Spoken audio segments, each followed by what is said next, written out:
Isang sampal. Iyon lang ang kailangan para gumuho ang mundo ko. Sa harap ng daan-daang pasahero, tinawag akong magnanakaw ng isang babaeng balot ng diamante at karangyaan. Ang babaeng hindi ko alam na siya palang umagaw sa buhay na dapat ay akin. Akala nila, isa lang akong basahan na pwedeng tapakan at itapon pagkatapos gamitin. Pero hindi nila alam, ang basahang winalanghiya nila ngayon ay ang anak na babangon para singilin sila bukas. Magnanakaw, wag mo akong mahahawakan ng marumi mong kamay. Ang matinis na sigaw na yon ay sinundan agad ng isang malakas na sampal na halos magpamanhid sa kaliwang pisngi ko. Pakiramdam ko ay tumigil ang pag-ikot ng mundo sa loob ng first-class cabin. Ang init na gumagapang sa aking mukha ay walang sinabi sa lamig ng tingin ng babaeng nasa harapan ko. Si Priscilla Villarreal. Nakatayo siya doon, suot ang kanyang mamahaling seda, habang nandidiring pinupunasan ang kanyang braso, na tila ba may nakakahawang sakit ang aking pagdampi. Nakaluhod ako sa sahig. Ang mga tuhod ko ay nanginginig, hindi dahil sa takot, kundi sa matinding kahihiyan, habang ang ibang mga pasahero ay nagsisimulang magbulungan. Pinilit kong igalaw ang aking mga labi kahit nanginginig ang mga ito. Ma'am, patawad po. Hindi ko po kinuha ang singsing nyo. I was just trying to clean the hot water that spilled on your table. Shut up. Putol niya agad sa akin. Ang kanyang mga mata ay nanlilisik. You poor people are all the same. Kunwari maglilinis, pero papag nakatalikod na kami, binubulsan nyo na ang mga gamit namin. That ring costs more than your entire worthless life. Hanapin nyo yan ngayon din. Gusto kong sumigaw. Gusto kong sabihing may nagkakamali siya. Gusto kong ipagtanggol ang aking dangal na iningatan ko sa loob ng maraming taon. Pero bilang isang hamak na flight attendant na kailangan ang trabahong ito para mabuhay, nanatili akong nakayuko. Hinanap ko ang singsing sa ilalim ng upuan sa pagitan ng makakapal na carpet habang ang takong ng kanyang sapatos ay muntik nang tumapak sa aking mga daliri. Maya-maya pa, isang pasahero mula sa kabilang row ang nagsalita. Nakita niya ang singsing na gumulong sa ilalim ng bag ni Priscilla mismo. Hindi ito nawala. Nalaglag lang ito dahil sa likot ng kanyang mga kamay habang nag-aayos ng buhok. Nang iabot sa kanya ang singsing, wala man lang akong narinig na sorry. Sa halip, tiningnan niya ako mula ulo hanggang paa na para bang kasalanan ko pa rin ang nangyari. Pagbaba ng eroplano, hindi na ako pinagpaliwanag ng management. Isang pirasong papel lang ang iniabot sa akin. Termination letter. Para sa mga tulad nila, mas madaling magtanggal ng isang empleyado kaysa galitin ang isang VIP na anak ng bilyonaryo. Lumabas ako ng airport na tila isang lantang gulay. Bumagsak ang malakas na ulan na tila nakikiramay sa bigat na dinadala ng aking dibdib. Wala akong payong, pero hindi ko na ininda ang lamig. Mahigpit kong yakap ang paper bag na naglalaman ng mga tirang tinapay at pastries mula sa flight kanina. Ito sana ang pasalubong ko kay Tatay Ben. Ito lang ang kaya kong iuwi sa kanya. Ang ironya ng buhay ay napakalupit. Kani-kanina lang ay napapaligiran ako ng champagne at caviar. Pero ngayon ay namomroblema ako kung paano pagkakasyahin ang huling sweldo para sa gamot at pagkain. Habang naglalakad ako sa masikip na eskinita, papasok sa aming tinitirhan, isang tanawin ang dumurog sa natitira kong lakas. Sa gitna ng putikan at ulan, nakakalat ang aming mga gamit. Ang lumang sofa na butas-butas na, ang mga damit naming nakasilid sa mga plastic bag, at ang maliit na radyo ni Tatay. Nakatayo sa may pintuan ng aming landlord, nakapamewang at walang awa sa mukha. Aling bebang, parang awa niyo na po. Ang narinig kong pakiusap ni Tatay Ben. Nakaupo siya sa isang lumang monoblock chair sa labas, basang-basa ng ulan, at ang kanyang katawan ay yugyog ng matinding pag-ubo. Ang tunog ng kanyang ubo ay tila gumagaralgal na makina sa loob ng kanyang dibdib. Isang senyales na lumalala na naman ang kanyang sakit sa baga. Tumakbo ako palapit at agad siyang payungan gamit ang sarili kong katawan kahit basang-basa na rin ako. Tay! Tay! Bakit kayo nasa labas? Humarap ako sa landlord, ang mga luha ko ay humalo na sa ulan. Aling Bebang, nagbayad naman po ako nung nakaraan Bakit nyo kami pinalayas? Kulang pa yon, Mini. Singal ni Aling Bebang. 3 buwan na kayong delay. Negosyo ito, hindi ampunan. Kung wala kayong pambayad, humanap kayo ng ibang matitirhan. Isinara niya ang pinto sa aming mga mukha. Ang tunog ng trangka ay tila hatol ng kamatayan sa aming mag-ama. Wala akong nagawa, kundi yakapin si tatay habang inaayos namin ang aming mga gamit sa isang sulok ng eskinita na may munting silong. Doon, sa ilalim ng kakarampot na bubong, pinakain ko si tatay ng tirang tinapay na naitago ko. Nanginginig ang kanyang mga kamay habang sumusubo, at sa bawat pagnguya niya ay parang tinutusok ang puso ko. Mini, anak, pasensya ka na. Bulong niya sa pagitan ng pag-ubo. Wala akong kwentang, ama. Imbes na ako ang nag-aalaga sa'yo, ikaw pa ang namomroblema. Umiling ako at pinunasan ng dugo sa gilid ng kanyang labi gamit ang laylayan ng aking basa at gusgusing uniform. Huwag mong sabihin yan, tay. Ikaw ang nagpalaki sa akin. Ikaw ang pamilya ko. Pero sa loob-loob ko, gusto kong sumigaw. Paano ko sasabihin sa kanya na wala na akong trabaho, na ang inaasahan naming sweldo ay hindi na darating, na ang magnanakaw na itinawag sa akin kanina ay baka maging totoo na dahil sa desperasyon? Biglang umilaw ang basag kong cellphone, isang text message mula sa agency na matagal ko nang iniiwasan dahil sa masamang reputasyon nito. Binasa ko ang mensahe habang pinapakinggan ang hirap na paghinga ni tatay. Urgent hiring, stay-in caregiver/personal assistant, mansion sa Forbes Park, pasahod 50,000 monthly plus bonus. Warning, mas sungit ang amo, bawal ang maarte. Start tonight, 50,000. Sapat na yon para sa gamot ni tatay. Sapat na para makahanap kami ng maayos na matitirhan. Tumingin ako sa direksyon ng Forbes Park, sa lugar ng mga mayayaman, kung saan ang mga tao ay nagtatapon ng pagkain habang kami ay namamatay sa gutom. Alam ko ang panganib. Alam kong papasukin ko ang impyerno. Pero nang maramdaman ko ang panginginig ng kamay ni tatay sa aking balikat, alam kong wala na akong pagpipilian. Pinunasan ko ang aking mga luha at huminga ng malalim. Ang hangin ay amoy usok at ulan. Pero sa ilalim nito ay ang amoy ng aking sariling takot. Nag-type ako ng reply sa agency. Tatanggapin ko po. Papunta na ako. Sa dinami-dami ng bagyo na sinuong ko para sa pamilyang ito, bakit pakiramdam ko? Ang bagyong sasalubungin ko sa mansyon na yon, ang siyang tuluyang dudurog sa akin. Bumabagsak pa rin ang ulan nang huminto ang taxi sa harap ng isang dambuhalang gate na gawa sa itim na bakal at ginto. Ito ang mansyon ng mga Villarreal sa Forbes Park, isang lugar na tila ibang planeta kumpara sa squatters area na pinanggalingan ko kanina. Ang matataas na pader ay tila nagbabala sa sinumang mangahas lumapit na hindi kabilang sa kanilang mundo.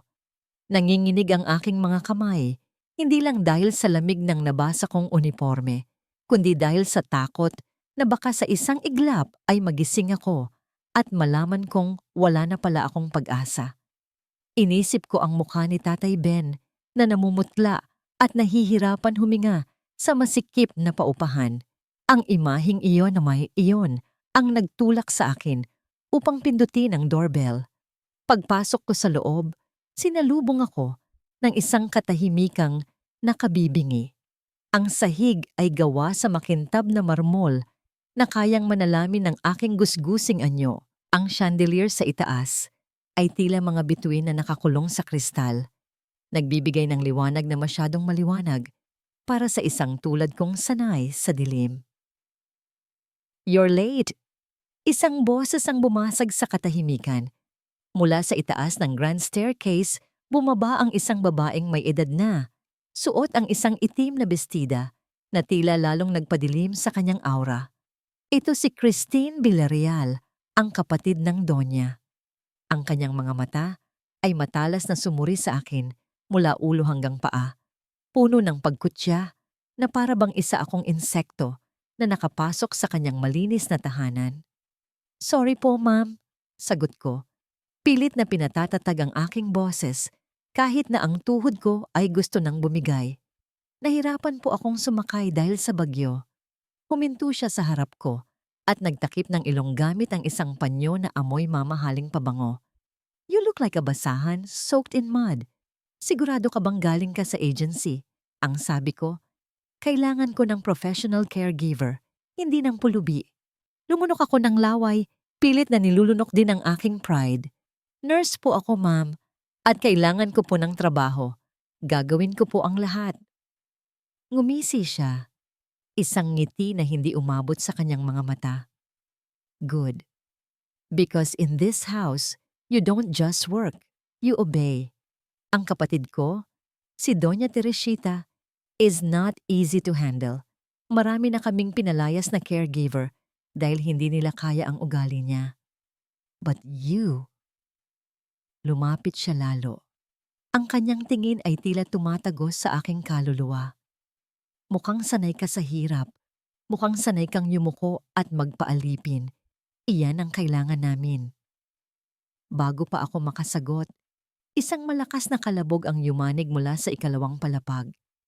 Sinundan ito ng tunog ng nabasag na porselana at isang sigaw ng paghihirap. "Umalis kayong lahat! Layuan niyo ako!" Hindi na nag-abalang magpaliwanag si Christine. Sinenyasan niya ako na umakyat. Ang bawat hakbang ko sa hagdan ay tila pagpasok sa bunganga ng isang halimaw. Pagbukas ko ng pinto sa kwarto ng Donya, bumungad sa akin ang amoy ng gamot at ang dilim. Ang tanging liwanag ay nagmumula sa kidlat sa labas ng bintana. Sa gitna ng kwarto, nakaupo sa sahig si Doña Teresita, hawak ang kanyang ulo, habang nasa paligid niya ang pira-pirasong bubog ng isang vase na kanyang ibinalibag. Ang babaeng tinitingala ng buong Maynila bilang Iron Lady ng negosyo ay mukhang basag na kristal sa sandaling iyon. Dahan-dahan akong lumapit, iniiwasan ang mga bubog. "Ma'am, get out!" Sigaw niya nang hindi tumitingin. Sabi ko ayoko ng gamot. Gusto ko ng katahimikan. Sa halip na tumakbo palabas gaya ng siguro'y ginawa ng iba, naalala ko si nanay. Noong nabubuhay pa siya, tuwing inaatake ng sakit ng ulo si tatay, hindi siya umaalis. Gumagawa siya ng paraan. Tahimik akong umatras at nagtungo sa maliit na pantry sa gilid ng kwarto. Nakakita ako ng luya, pulot at mainit na tubig. Ang pamilyar na amoy ng salabat ay pumuno sa hangin. Isang amoy na nagpapaalala ng bahay, ng init, ng pagmamahal na matagal ko nang hindi nararamdaman. Bumalik ako sa kanya, dala ang tasa. Ang init nito ay tumagos sa aking nanginginig na mga palad. Lumuhod ako sa tabi niya, hindi alintana, kung masugatan man ako ng mga bubog sa sahig. "Ma'am, hindi po ito gamot." Bulong ko sa pinakamahina at pinakamalambing na boses na kaya ko. "Salabat po. Gawa ni nanay. Nakakaalis po ito ng sakit ng ulo at bigat ng dibdib." Dahan-dahang nag-angat ng tingin si Doña Teresita. Ang kanyang mga mata ay mapupula at puno ng pagod. Pero nang maamoy niya ang usok na nagmumula sa tasa, may kung anong nagbago sa kanyang ekspresyon. Para siyang naalimpungatan mula sa isang masamang panaginip. Tinitigan niya ako at sa isang saglit, parang nakita ko ang pagtataka sa kanyang mukha. Kinuha niya ang tasa, ang kanyang mga daliri ay dumampi sa aking mga daliri. Ang init ng kanyang balat ay tila kuryenteng gumapang sa aking braso. Humigop siya ng kaunti. Humikit siya at nakita ko ang pagbagsak ng kanyang mga balikat, ang pagkawala ng tensyon sa kanyang mukha. "Sino ka?" tanong niya. Ang boses ay paos pero hindi na galit. "Mini po, ma'am," sagot ko. Ako po ang bago niyong mag-aalaga. Hindi na siya nagsalita. Inubos niya ang tsaa habang nakatingin sa akin na tila ba sinusubukan niyang alalahanin kung saan niya ako nakita. Sa sandaling iyon, nakaramdam ako ng kakaibang koneksyon, isang uri ng awa na hindi ko maipaliwanag para sa bilyonaryang ito na mukhang mas malungkot pa kaysa sa akin. Nakahinga ako ng maluwag. Tanggap na ako. May pambili na ako ng gamot ni tatay. Akala ko ay tapos na ang unos para sa gabing ito. Inayos ko ang kanyang kumot nang makatulog siya at tahimik na lumabas ng kwarto para magpahinga sana. Ngunit pagtapak ko sa pasilyo, bumukas ang main door sa ibaba. Ang tunog ng matutulis na takong ng sapatos na tumatama sa marmol ay umalingaw-ngaw sa buong kabahayan. Isang tunog na nagpabilis ng tibok ng puso ko dahil pamilyar na pamilyar ito. "Mommy, I'm home!" Isang babae ang umakyat sa hagdan. Suot ang pamilyar na singsing na naging dahilan ng aking paghihirap kanina. Nagtama ang aming mga paningin sa gitna ng hagdanan. Ang nangiti sa kanyang mga labi ay unti-unting naglaho at napalitan ng gulat. At pagkatapos ay matinding puot. Si Priscilla. Nanlaki ang kanyang mga mata at itinuro ako. Ang kanyang boses ay puno ng lason na dumurog sa kaunting pag-asang nabuo ko pa lang. Anong ginagawa ng basurang to sa loob ng pamamahay ko? Napahawak ako sa barandilya. Akala ko nakatakas na ako sa impyerno ng airport. Pero hindi ko alam na ang pinasukan ko palang trabaho ay ang mismong pugad ng demonyong sumira sa buhay ko. Umalingaw-ngaw ang boses ni Priscilla sa buong kabahayan, punong-puno ng galit at pandidiri, na tila ba ang presensya ko ay isang mantsa sa kanyang malinis na palasyo. Nagsilabasan ng ibang mga katulong mula sa kani-kanilang mga kwarto, nakayuko ang mga ulo, ngunit pasimpleng sumusulyap, nagtataka kung ano na naman ang pinag-iinitan ng senyorita. "Yaya! Guards!" Sigaw ni Priscilla habang nanginginig ang kanyang daliri na nakaturo sa mukha ko. "Kaladkarin niyo ang babaeng to palabas. Now, she's a thief and a liar." Akmang hahawakan ako ng isang bodyguard nang biglang bumukas ang pinto ng kwarto ni Doña Teresita sa itaas. Ang tunog ng pagbukas nito ay sapat na para patahimikin ang lahat. Lumabas ang Donya, nakahawak sa hamba ng pinto, maputla pa rin pero ang kanyang mga mata ay naglalabas ng awtoridad na hindi pwedeng suwayin. "Priscilla, lower your voice," mariing utos ni Teresita. Ang kanyang boses ay mahina ngunit matalim, parang yelo na humihiwa sa mainit na hangin. Masakit ang ulo ko at ang babaeng yan, siya lang ang nakapagpatigil ng sakit kanina. "She stays," napanganga si Priscilla, hindi makapaniwala sa narinig. "But mom, she's the one I fired. Siya yung flight attendant na nagnakaw ng singsing ko." "Nahanap ang singsing, Priscilla?" Sagot ng Donya. At sa unang pagkakataon, nakita ko ang pagod sa kanyang muka habang tinitingnan ang anak-anakan. "Sinabi sa akin ng PA mo, nasa bag mo lang pala. You made a scene for nothing. Huwag mo nang dagdagan ang kahihiyan natin. Go to your room." Padabog na umakyat si Priscilla. Ang bawat hakbang niya sa hagdan ay nagpapahiwatig ng pagre-rebelde. Nang mapadaan siya sa tapat ko, binigyan niya ako ng tingin na nangangako ng impyerno. Hindi pa tapos ang laban, nagsisimula pa lang. Kinabukasan, nalaman ko agad ang ibig sabihin ng kanyang tingin. Dahil hindi niya ako mapatalsik, sinigurado niyang pagsisisihan ko ang pananatili ko. Ipinatawag niya ako sa laundry area, isang hiwalay na gusali sa likod ng mansyon. Bumungad sa akin ang bundok ng mga damit, hindi mga ordinaryong damit, kundi mga bestidang gawa sa seda, mga blusang may palamuting beads, at mga mamahaling coat na bawal sa washing machine. Lahat yan, hand wash only. Utos ni Priscilla habang humihigop ng iced coffee sa lilim ng payong. At gusto ko, malamig na tubig ang gamitin mo para hindi masira ang fabric. Kung may makita akong kahit isang himulmol o sira, ibabawas ko sa sweldo mo. Do you understand? Tumango ako at nagsimula. Ang tubig mula sa gripo ay kasing lamig ng yelo. Sa bawat paglubog ng aking mga kamay, naramdaman ko ang unti-unting pangingimay ng aking mga daliri. Ang sabon ay matapang. Humahapdi sa mga sariwa ko pang sugat mula sa pagkakadapa kahapon. Oras ang lumipas at ang likod ko ay nagsimulang sumakit. Pero hindi ako huminto. Sa bawat kusot, iniisip ko ang mukha ni Tatay Ben. Ang perang kikitain ko dito ay ang hininga niya. Ang bawat patak ng pawis at ngalay ay katumbas ng gamot na magdudugtong sa buhay ng taong nagmahal sa akin ng totoo. Mula sa bintana ng ikalawang palapag, pinapanood kami ni Doña Teresita. Hindi ko nakita ang kanyang ekspresyon, pero naramdaman ko ang bigat ng kanyang tingin. Hindi siya nakialam, hindi siya tumulong, pero hindi rin siya umalis sa bintana hanggang sa matapos ako. Kinagabihan, binalot ng katahimikan ng mansyon. Ngunit ang katahimikang yon ay binasag ng isang sigaw mula sa kwarto ng Donya. Nagmamadali akong pumasok. Nakita ko si Doña Teresita sa gitna ng kanyang malaking kama, nanginginig at pawisan, habang ang kanyang mga kamay ay humahagilap sa hangin.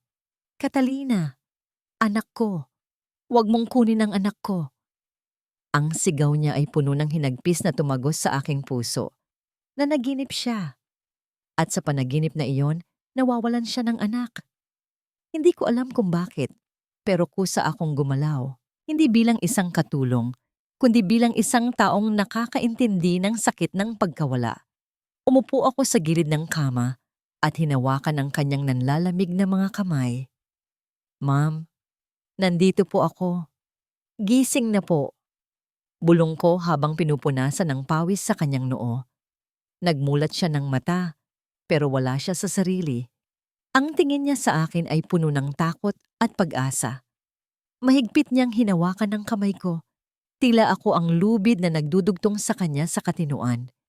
Para pakalmahin siya, kusa lumabas sa aking mga labi ang isang himig. Ito ang kantang laging inaawit ni nanay sa akin nung bata ako tuwing natatakot ako sa kulog at kidlat. Sana'y di nagmaliw ang dati kong araw nang munti pang bata sa piling ni nanay. Ang saugoy ng duyan. Sa bawat nota ng aking paghimig, naramdaman ko ang unti-unting pagkalma ng paghinga ni Doña Teresita. Ang higpit ng hawak niya sa aking kamay ay lumuwag at ang kanyang mga mata ay nagsimulang lumuha. Hindi siya nagsalita. Nakinig lang siya. Sa madilim na kwartong yon, nawala ang pader sa pagitan ng amo at alalay. Dalawang babae lang kami na parehong may hinahanap, parehong may kulang. Nang makatulog siya ulit ng mahimbing, dahan-dahan kong inalis ang aking kamay. Ngunit bago ako makaalis, may nahulog na isang maliit na bagay mula sa ilalim ng kanyang unan dahil sa kanyang paggalaw. Isang lumang litrato ng isang sanggol. At sa likod nito, may nakasulat na petsa. Napasinghap ako. Iyon din ang petsa ng kaarawan ko. Pero bago pa ako makapag-isip ng kung ano, narinig ko ang mahinang yabag sa labas ng pinto. Mabilis akong nagtago sa anino ng malaking aparador nang bumukas ang pinto. Pumasok si Christine, ang kapatid ng Donya. Hindi siya gumawa ng ingay. Tila isang pusa na sanay maglakad sa dilim. Mula sa aking pinagtataguan sa likod ng makapal na kurtina, kitang-kita ko ang kanyang silweta na tinatamaan ng liwanag ng kidlat. Hindi siya lumapit para ayusin ang kumot ng kanyang kapatid o haplusin ang noo nito. Sa halip, tumayo lang siya sa paanan ng kama, nakahalukip-kip, at pinapanood ang natutulog na Donya ng may malamig at nakakapanindig balahibong ekspresyon. Kinuha niya ang kanyang telepono at may tinawagan. Mahina ang kanyang boses, halos pabulong, pero sa katahimikan ng kwarto ay dinig na dinig ko ang bawat salita. "She's asleep." Oo, inatake na naman ng bangungot. "No, don't worry. I have everything under control." Yung bagong katulong? "She's harmless." Isang uto-uto na desperada sa pera. Hayaan mo lang siya muna. Kapag nakuha na natin ang pirma ni ate, sa board meeting, pwede na nating itapon ang lahat ng basura sa bahay na to. Ibinaba niya ang telepono at muling tumingin kay Doña Teresita. Isang ngiti ang gumuhit sa kanyang mga labi. Hindi ngiti ng isang kapatid, kundi ngiti ng isang mananalo. Nang lumabas siya ng kwarto at dahan-dahang isinara ang pinto, pakiramdam ko ay nakawala ako sa pagkakasakal. Ang mabilis na pagtambol ng aking dibdib ay halos umalingaw-ngaw sa buong silid. Nang masiguro kong wala na siya, lumabas ako sa aking pinagtataguan. Nanginginig ang aking mga tuhod hindi dahil sa lamig, kundi sa takot sa aking narinig. May masamang balak sila kay Doña Teresita. Ang akalang kong simpleng trabaho ay isa palang patibong. Akmang aalis na sana ako nang mahagip ng mata ko ang litratong nahulog kanina sa sahig, malapit sa paanan ng kama, kung saan tumayo si Christine. Dinampot ko ito upang ibalik sa ilalim ng unan. Sa liwanag ng lampshade, muli kong tinitigan ang sanggol sa larawan. May suot itong puting bestida na may burdang bulaklak sa laylayan. Natigilan ako. Ang mga daliri ko ay kusang napahaplos sa burda ng litrato. Pamilyar ito. Sobrang pamilyar. Dahan-dahan, mula sa bulsa ng aking uniforme, inilabas ko ang lumang panyo na lagi kong daladala. Ito ang nag-iisang bagay na nakuha sa akin ni Tatay Ben noong sanggol pa ako, ang tanging alaala ng aking tunay na pinagmulan. Inilapit ko ang panyo sa litrato. Ang disenyo ng bulaklak, isang maliit na sampagwita na may 3 dahon, ay eksaktong-eksakto. Walang labis, walang kulang. Ang bestida ng sanggol sa litrato at ang panyo ko ay gawa sa iisang tela, tinahi ng iisang kamay.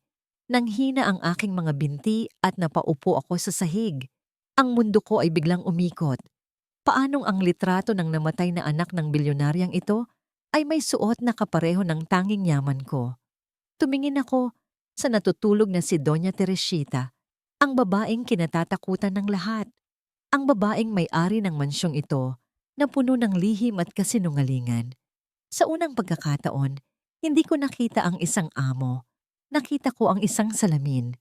Ang lungkot sa kanyang mukha habang natutulog ay refleksyonan ng pangungulila na nararamdaman ko buong buhay ko. Bakit nasa kanya ang larawan ng nakaraan ko? At kung totoo ang hinala ng puso ko, bakit ako hinahayaan ng tadhana na pagsilbihan ang pamilyang nagtapon sa akin? Sa labas, muling gumuhit ang kidlat at yumanig ang kulog. Tila isang babala na ang bagyong nasa labas ay wala aling sinabi sa bagyong paparating sa buhay naming lahat. Ang katahimikan sa mansyon ng mga Villarreal ay isang uri ng panlilinlang. Sa likod ng makikintab na pader at mamahaling dekorasyon ay may nakatagong panganib na naghihintay ng pagkakataong manakmal. Kinabukasan, habang abala ako sa pagpupunas ng mga vasa sa sala, dumating si Jude Salcedo. Siya ang private investigator na madalas kong makita sa balita at siya rin ang lalaking nakita ko sa airport nung gabing gumuho ang mundo ko. Nang magtama ang aming paningin, huminto siya sa paglalakad. Ang kanyang mga mata ay puno ng pagkilala at pagtataka. Ikaw, mahina niyang sambit habang papalapit sa akin. Ikaw yung flight attendant na tinanggal, hindi ba? Yumuko ako. Pilit na itinatago ang aking muka dahil sa hiya. Mini na lang po, sir. Nagtatrabaho na po ako dito. Tumingin siya sa paligid, tila sinusuri kung may nakikinig, bago siya bumulong ng seryoso. Mini, mag-ingat ka. Ang bahay na ito ay hindi katulad ng ibang bahay. Ang mga pader dito ay may tainga at ang sahig ay madulas para sa mga hindi marunong mag-ingat. Hindi ko lubusang naintindihan ang kanyang babala noong una, ngunit hindi nagtagal ay naramdaman ko ang bigat ng kanyang mga salita. Tanghali na nang utusan ako ni Manang Ising, ang mayordoma, na dalhin ang tanghalian ni Doña Teresita sa kanyang kwarto. Mainit na arroz caldo, ang laman ng tray, ang paborito raw ng Doña tuwing masama ang kanyang pakiramdam. Habang umaakyat ako sa grand staircase, napansin ko ang kakaibang kintab sa mga baitang ng hagdan malapit sa itaas. Akala ko ay bagong floor wax lamang ito. Ngunit nang tumapak ang aking sapatos sa pangatlong baitang mula sa itaas, nawalan ngang kapit ang aking mga paa. Mabilis ang mga pangyayari. Naramdaman ko ang paghatak ng grabidad pababa. Sa mga sandaling yon, ang tanging nasa isip ko ay ang mainit na mangkok. Kung bibitawan ko ito, tatalsik ang kumukulong sabaw at bubog sa kung saan-saan at baka matamaan ang sinumang nasa ibaba. Sa halip na iligtas ang sarili ko at kumapit sa handrail, niyakap ko ang tray palapit sa aking dibdib at ipinihit ang aking katawan upang ang likod ko ang sumalo sa impact. Ang pagbagsak ko sa marmol na sahig ay yumanig sa aking buong katawan. Naramdaman ko ang pagkadurog ng porselana at ang pagdampi ng kumukulong arroz caldo sa aking braso at leeg. Ang init ay tila apoy na kumagat sa aking balat. Isang sakit na nagpatirik ng aking mga mata. Namilipit ako sa sakit habang nakahiga sa paanan ng hagdan. Ang puti kong uniforme ay nabahiran ng dilaw na sabaw at pulang dugo mula sa mga galos. Anong nangyayari dito? Ang boses ni Doña Teresita ay umalingaw-ngaw mula sa itaas. Nakatayo siya sa balcony, nakatingin sa akin ng may gulat. Sa likod niya, nakita ko si Christine na nakangiti ng palihim. Ang kanyang mga mata ay nagniningning sa tuwa habang nakikita akong nasasaktan. Dagliang bumaba si Doña Teresita. Akala ko ay sisigawan niya ako dahil sa kalat, dahil sa nasayang na pagkain o dahil sa ingay. Inihanda ko na ang sarili ko sa sermon. Ngunit nang makita niya ang lapnos sa aking braso na unti-unting namumula at nagpapaltos, nagbago ang kanyang ekspresyon. Ang matapang na mukha ng Iron Lady ay napalitan ng isang emosyon na hindi ko inaasahan. Pag-aalala. Dalhin niyo ang first aid kit. Ngayon na. Sigaw niya sa mga katulong na nakatunganga. Sa kwarto ng Donya, sa halip na ibang katulong ang gumamot sa akin, siya mismo ang humawak ng bulak. Ang kanyang mga kamay, na sana'y humawak ng mga kontrata at pumirma ng milyon-milyong pisong tseke, ay nanginginig habang dahan-dahang pinapahira ng ointment ang aking paso. Bakit hindi mo binitawan ang tray? Tanong niya habang nakayuko. Ang kanyang boses ay mahina at garalgal. Mas mahalaga ba ang arroz caldo kaysa sa balat mo? Napatingin ako sa kanya. Malapit na malapit ang kanyang mukha sa akin. Naamoy ko ang kanyang pabango. Amoy sampagwita at luma, ngunit mamahaling papel. Ayoko pong makabasag at makatama sa iba. Ma'am, sagot ko ng mahina. Pinipigilan ang pag-inda sa hapdi. At alam ko po kasing gutom na kayo. Natigilan siya sa pagpapahid. Tinitigan niya ako sa mata. Sa sandaling iyon, parang may kung anong kuryente ang dumaloy sa pagitan naming dalawa. Isang koneksyon na hindi maipaliwanag ng logic o siyensya. Ang kanyang mga mata ay tila nagtatanong, naghahanap ng sagot sa isang tanong na hindi niya mabigkas. Ang haplos niya sa aking braso ay hindi na lamang panggagamot. Ito ay naging isang haplos ng isang ina sa nasugatang anak. Ramdam ko ang pagbagal ng oras. Gusto kong umiyak, hindi dahil sa sakit ng paso, kundi dahil sa init ng pag-aaruga na ngayon ko lang naramdaman mula sa isang taong dapat ay ibang tao sa akin. Biglang bumukas ang pinto at pumasok si Christine, dala ang kanyang pekeng pag-aalala na tila isang maskara na anumang oras ay matatatanggal. Oh my God, ate! Ano na naman ang ginawa ng tatanga-tangang babaeng yan? Lumapit si Christine at tiningnan ang aking paso ng may pandidiri.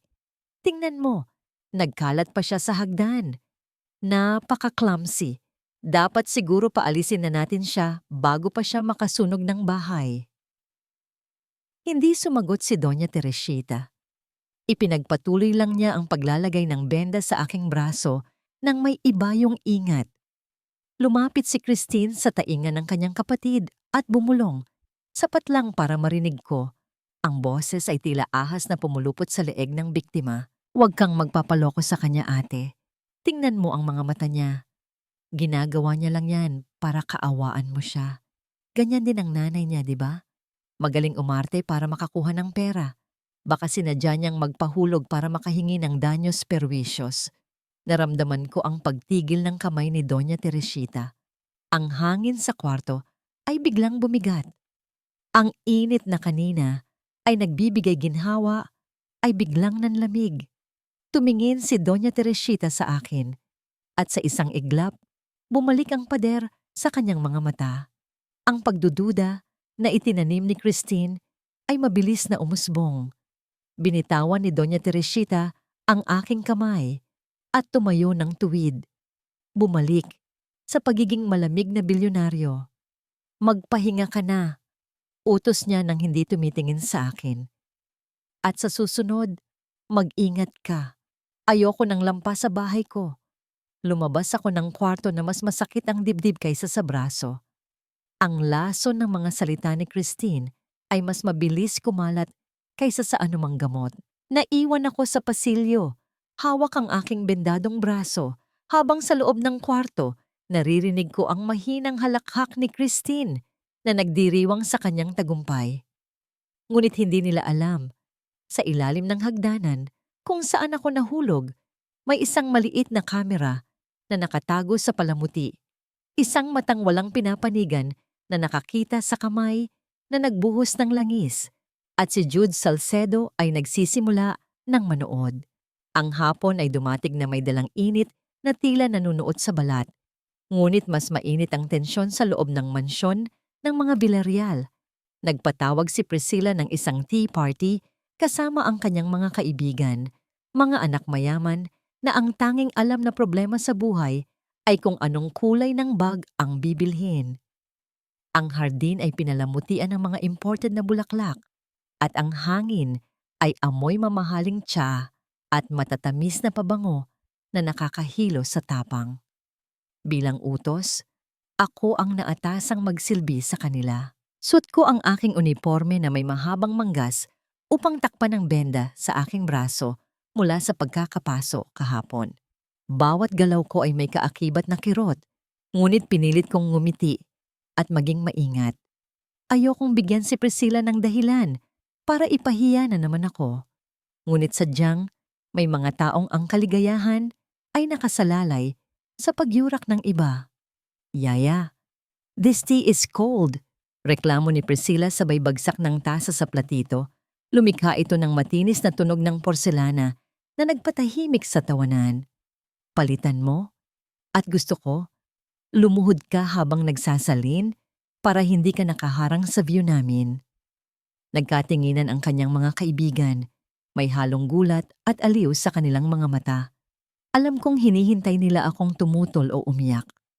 Dahan-dahan akong lumuhod sa damuhan, ang magaspang na lupa ay tumusok sa aking tuhod.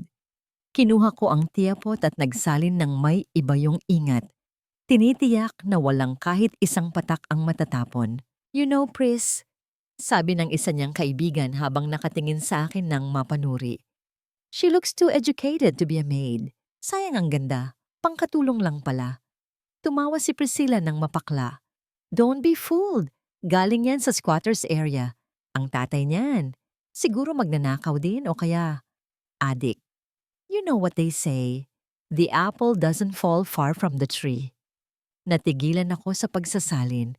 Ang init ay umakyat sa aking mukha. Hindi dahil sa hiya, kundi dahil sa galit. Pwede nila akong alipustahin, pwede nila akong utusan, pero ang insultuhin ang tatay ko na nagpakahirap at nagkasakit para lang buhayin ako nang marangal ay hindi ko mapapalampas. Tumayo ako ng tuwid. Pinagpag ko ang dumi sa aking tuhod at tinitigan si Priscilla sa mata. Nawala ang takot, napalitan ng dignidad. Ma'am Priscilla, panimula ko. Ang boses ko ay kalmado ngunit matigas. Gamit ang wikang Ingles na sanay kong gamitin sa himpapawid. You may insult my uniform, my job, or my poverty, but do not dare insult the man who raised me with more integrity than you will ever have. My father taught me that character is not defined by bank accounts, but by how you treat those who can do nothing for you. And right now, looking at how you treat people, I pity you more than you pity me." Bumagsak ang katahimikan sa buong hardin. Ang mga kaibigan ni Priscilla ay napanganga. Hindi makapaniwala na ang isang katulong ay kayang magsalita ng ganoon katuwid at katinik. Namula si Priscilla sa galit. Akmang tatayo para sampalin ako.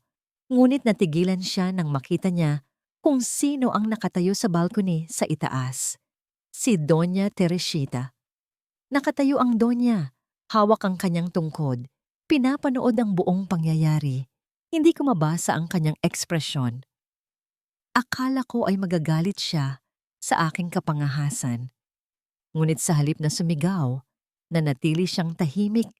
Ang kanyang mga mata ay nakapako sa akin. Sa sandaling iyon, nakita niya ang isang bagay na matagal na niyang hindi nakikita. Ang sarili niyang refleksyon noong kabataan niya, ang tapang, ang apoy, ang hindi pagpapatinag sa mga taong mapanghusga. Iyon ang mga katangiang taglay niya bago siya naging malamig na bilyonaryo.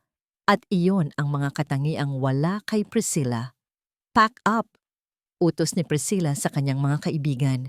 Ang boses ay nanginginig sa inis dahil sa presensya ng kanyang ina. Tapos na ang party. Nang magsilisan ang mga bisita, naiwan ako sa hardin upang magligpit. Ang adrenaline ay humupa at napalitan ng panghihina. Umupo ako sa isang bench sa sulok at doon, kusanang tumulo ang mga luhang kanina ko pa pinipigil. Maya-maya, naramdaman ko ang isang presensya sa aking tabi. Isang panyo ang iniabot sa akin. Pag-angat ko ng tingin, nakita ko si Jude Salcedo. Ang kanyang mukha ay malambot, malayo sa seryosong anyo ng isang investigador. "Hindi ka nababagay dito, Minnie," malumanay niyang sabi habang tinatanggap ko ang panyo. "Masyado kang totoo para sa mundong puno ng plastic." Pinunasan ko ang aking luha. "Wala akong choice, sir. Kailangan ko ang trabahong ito." Umupo siya sa tabi ko, may tamang distansya bilang respeto. "Nakita ko ang ginawa mo kanina. Matapang ka, pero mag-ingat ka." Ang tapang minsan ang nagpapahamak sa atin sa loob ng bahay na ito. Tinitigan niya ako at sa ilalim ng papalubog na araw, naramdaman ko ang isang uri ng paghanga sa kanyang mga mata. Hindi ito ang tingin ng isang lalaki sa babae, kundi tingin ng isang tao na nakakita ng liwanag sa gitna ng dilim. "Kung kailangan mo ng tulong, nandito lang ako." Sa loob ng mansyon, sa kanyang opisina, hindi mapakali si Doña Teresita.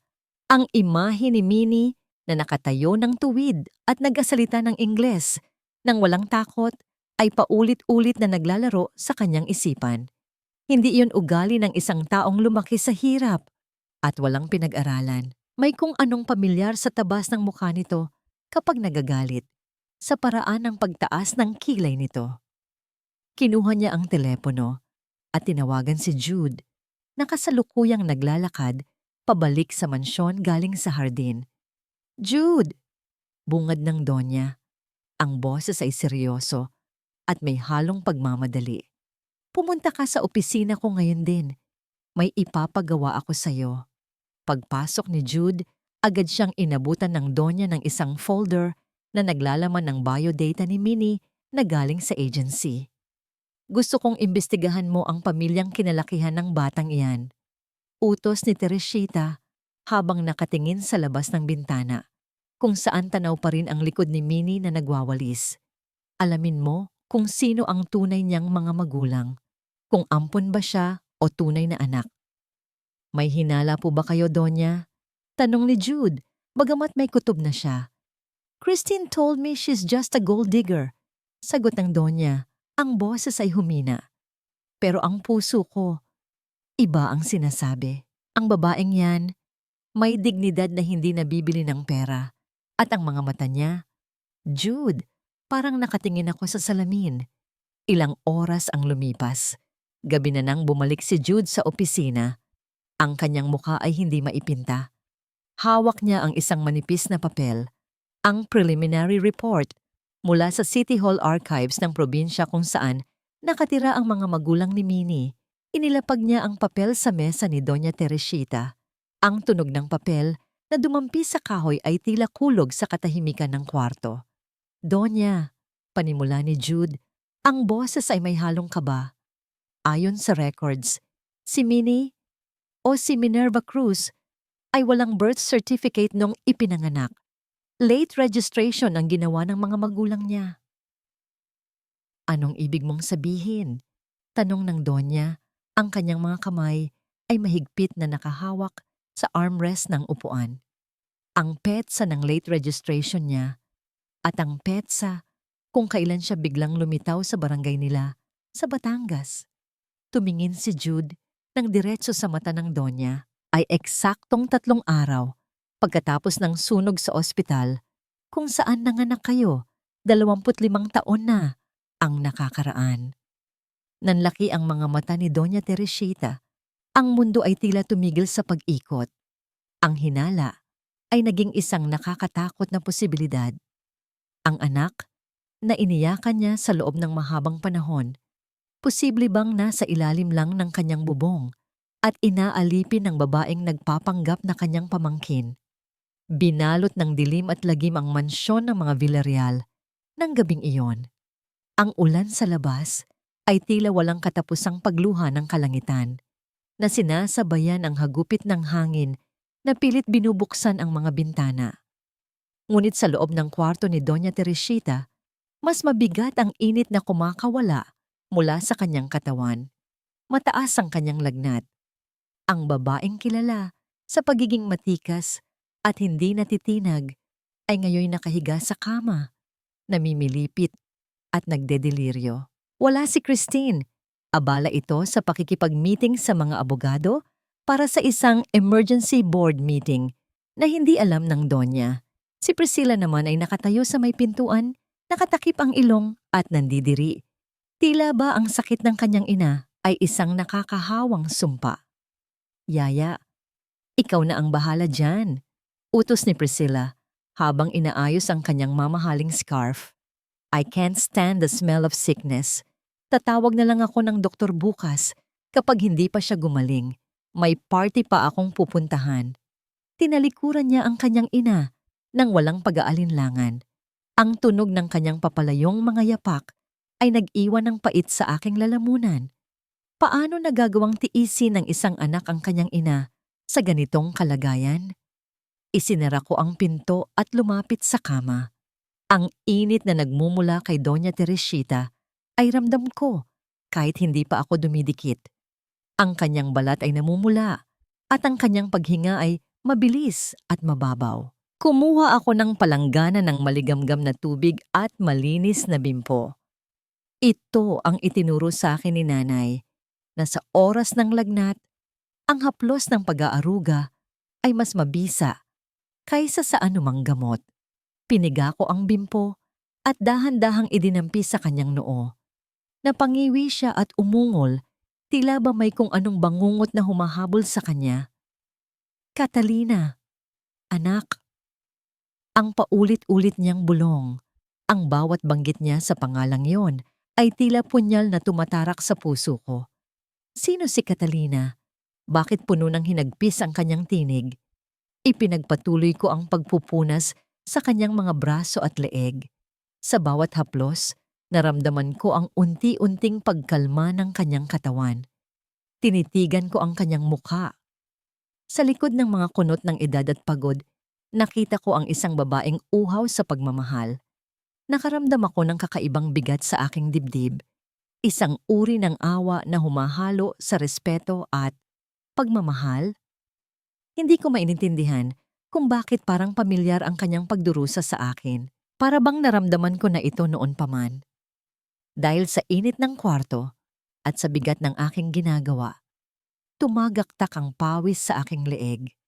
Sagabal na ang aking mahabang buhok na nakalugay.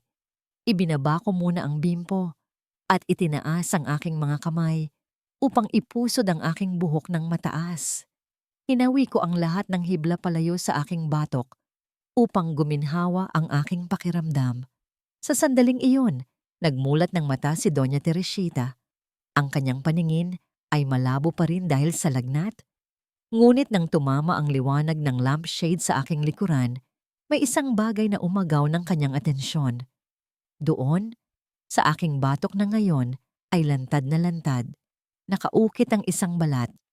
Isang birthmark na hugis, talulot ng bulaklak. Isang rosas na hindi pa bumubuka. Naramdaman ko ang biglaang pagpigil ng kanyang hininga. Ang kamay niyang kanina ay nanghihina, ay biglang humagilap sa aking braso. Ang kanyang hawak ay mahigpit. Halos bumaon ang kanyang mga kuko sa aking balat. "Ma'am?" Gulat kong tanong, akmang haharap sa kanya. "Huwag kang gagalaw." Ang garalgal at nanginginig niyang utos. Pilit niyang ibinangon ang kanyang katawan kahit na siya ay nahihilo. Ang kanyang mga daliri na nanginginig sa lagnat at emosyon ay dahan-dahang lumapit sa aking batok. Nang dumampi ang kanyang daliri sa aking balat, para akong nakuryente. Nanindig ang aking mga balahibo. Hindi ito haplos ng isang amo. Ito ay haplos ng isang taong nakatagpo ng ginto sa gitna ng putikan. Hinaplos niya ang hugis ng balat, ang talulot, ang kurba, ang eksaktong pwesto nito sa ilalim ng hairline. Bumalik ang kanyang alaala sa 25 taon na ang nakakaraan. Sa delivery room, bago nila sabihing patay na ang kanyang anak, nahawakan niya ito ng ilang segundo. Nakita niya ang maliit na marka sa likod ng leeg ng sanggol. Isang marka na sabi ng kanyang lola ay halik ng anghel. "Kailan pa?" Ang boses ni Doña Teresita ay basag, puno ng takot na baka umaasa lang siya sa wala. "Kailan pa meron yan sa leeg mo?" Humarap ako sa kanya, naguguluhan at natatakot sa intensity ng kanyang reaksyon. "Ang balat po. Simula pagkabata po, ma'am. Sabi ni nanay, ipinanganak na akong may ganyan. Bakit po?" Bumagsak ang mga luha ni Doña Teresita.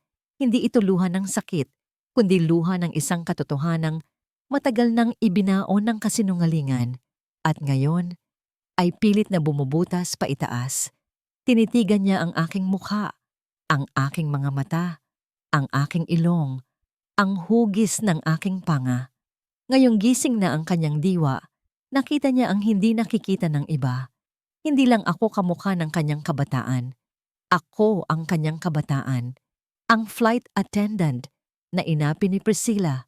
Ang katulong na itinulak ni Christine sa hagdan.